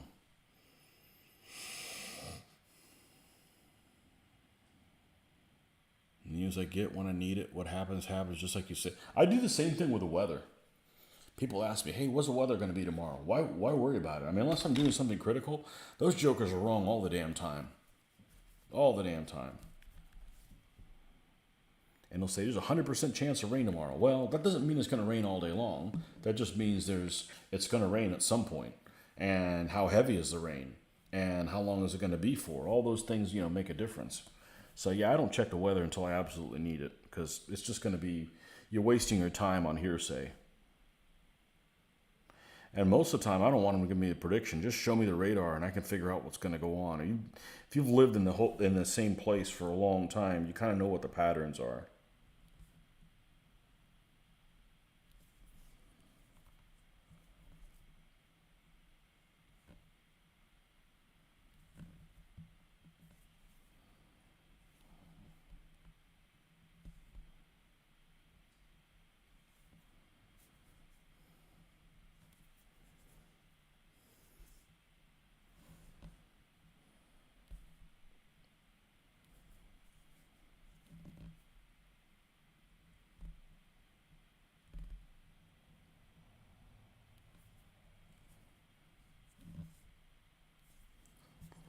I'm going to be lazy, and I'm going to use this exact same color for the reins.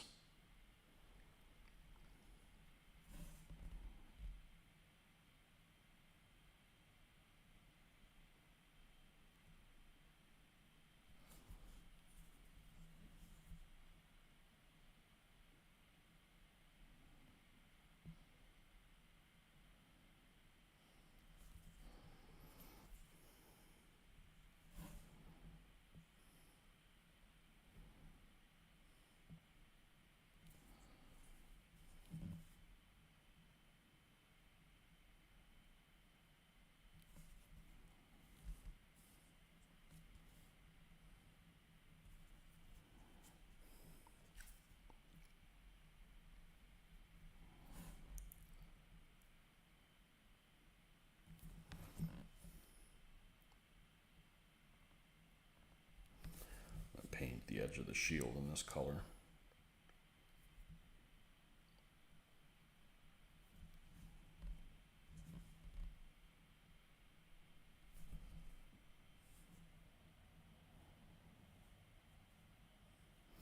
Oh, there is a little bit of back of the saddle showing.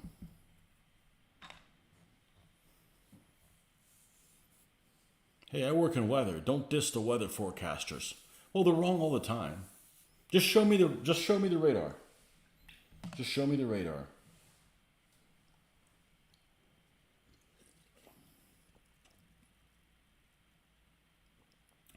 The weather was beautiful here today. It was 70 degrees. That's hot. Perfect weather. Perfect weather would be like 50 for me. But clear skies. Gotta have the clear skies. Last weekend was pretty perfect. I don't mind if it's cold here. Because our cold is... We have pretty cold.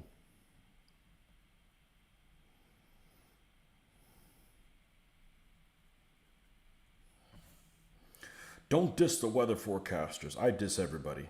You should know that.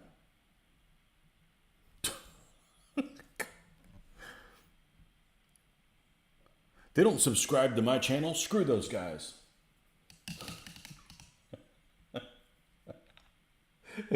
Cloud peddlers. I learned about weather in college for a geography degree. You have a geography degree? I would have loved to have had that. I would have been really good at that, except that, I want to eat for a living. My dad said, you can't do anything like that or history or none of that stuff. You need to be able to eat. I have an avid interest in atmosphere. I do not care about the forecasters. Unless they're really cute. Yeah, I went there. It makes a difference. You've seen all those things where they put, hey, look at this forecaster. Yeah, some extreme examples. That's just damn distracting. I have a coworker who would always, man, when it's hurricane season, he's printing out the freaking which way it's going all the time. Well, he doesn't work there anymore, so we can save a shitload of paper.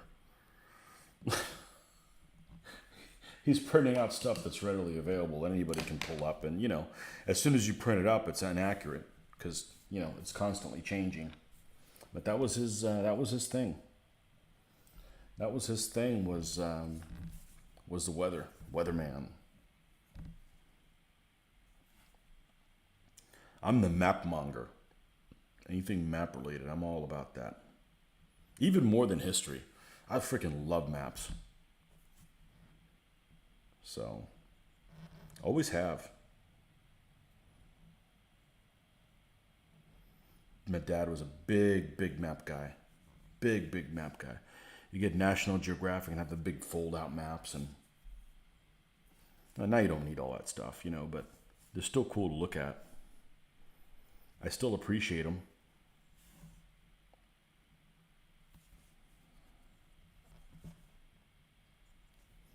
I took a geography class in college, like the easiest frickin' class I've ever taken. They give you like you'd have to bring like colored pencils and stuff, and they give you like a quiz would be like a South America with no political divisions. Okay, draw in the Andes, and you have to kind of approximate where they are, and all this is a silhouette of South America. Yeah, I aced that thing.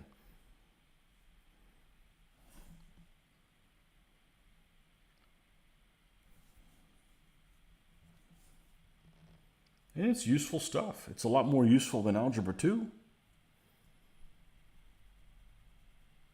Quadratic formula.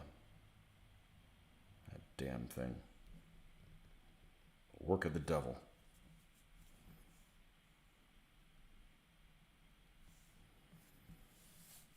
The quadratic formula is almost as bad as ketchup. It's close. Okay. Is this guy done? Are we going to call this guy done? Let's see.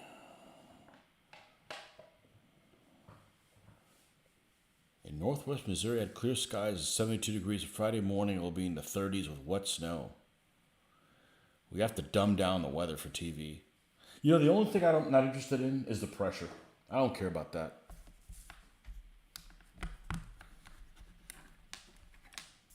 Okay.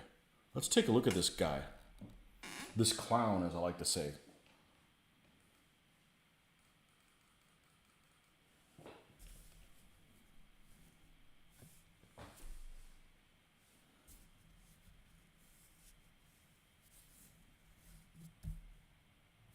Not bad for an ancient crusty figure. And he'll look better sprayed. Cool. One Polish knight. Now, how does he look next to I got to put him on the right side of the camera.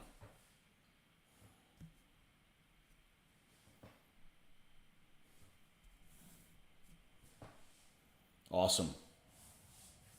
Awesome, awesome, awesome. So the next guy I'm going to paint is the same pose. I'll explain to you guys why I do that already. It forces me to not paint them the same. You never use your geography degree, of course. Use the knowledge the degree gave you. You probably took a freshman, sophomore level class, junior, and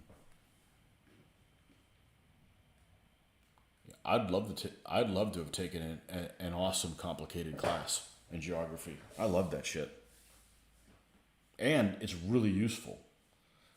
You know, when you're looking at the news. Well, now they don't listen to the news, doesn't really matter. But yeah, hope he fights better than the Lion-O. What a piece of shit that guy is. His first chance to go into combat, he rolls a 1 and fucking dies. That's why I hate knight generals. Well, you know what? If he wouldn't have been a knight, he would have still died. So, you know what, though? He was excellent as far as keeping station and keeping everyone in command radius. He was awesome at that. I don't know that I've ever had a commander that has been that successful. Because, man, my guys were everywhere. And considering he only had a movement rate of 3, he did a really good job of keeping everybody in line. Which I think is his first duty. So, yeah. And when he died, he didn't lose the game. So, yeah, he's all excited and dies like a chump. Yeah. Yeah, old Lion-O. A face only a Thundercat mother could love. It's funny, when I was painting him, he didn't really look that much like a Thundercat. Oh, well. Either that or he got hit by a shovel. Anyways, this guy's going to be blue and white. So I don't, because this figure, because it's the same pose, I'm going to quarter him. So what I'm going to do is this front panel is going to be blue and this front panel is going to be white. And then, so we'll have blue, white here, and then we'll have white and then blue here. And we're going to quarter that, and then we'll put the arms based on that. So that means the arms can't be, I don't know what I'm going to do. I'll figure it out. It's not my first rodeo, but that sounds probably what I'm going to do. I may end up having to do blue, blue, white, white on the back, but it's going to be split. I don't want it to be solid all one color like this guy, because otherwise, like, oh, well, all you did was make a blue version of the same thing. No, I'm not following that. So I'm not falling for that one. So, but anyways, thanks for coming by, folks. Much appreciated. And, Jesus, almost 11 o'clock at night. You guys enjoy your day tomorrow, and maybe we'll be back on in the evening. We will see. I could think of a lot worse things than painting. So have a good evening, folks. And don't forget, wear your green tomorrow. It's Odago Day. So I don't think I've ever done anything worthwhile for St. Patrick's Day. I mean, I'm not Irish, but I don't have anything against it. I'll tell you what, if we get on last night, we'll have some Irish whiskey. We'll have some of that along with it. A little bit. Otherwise, I'll fall asleep. Anyhow,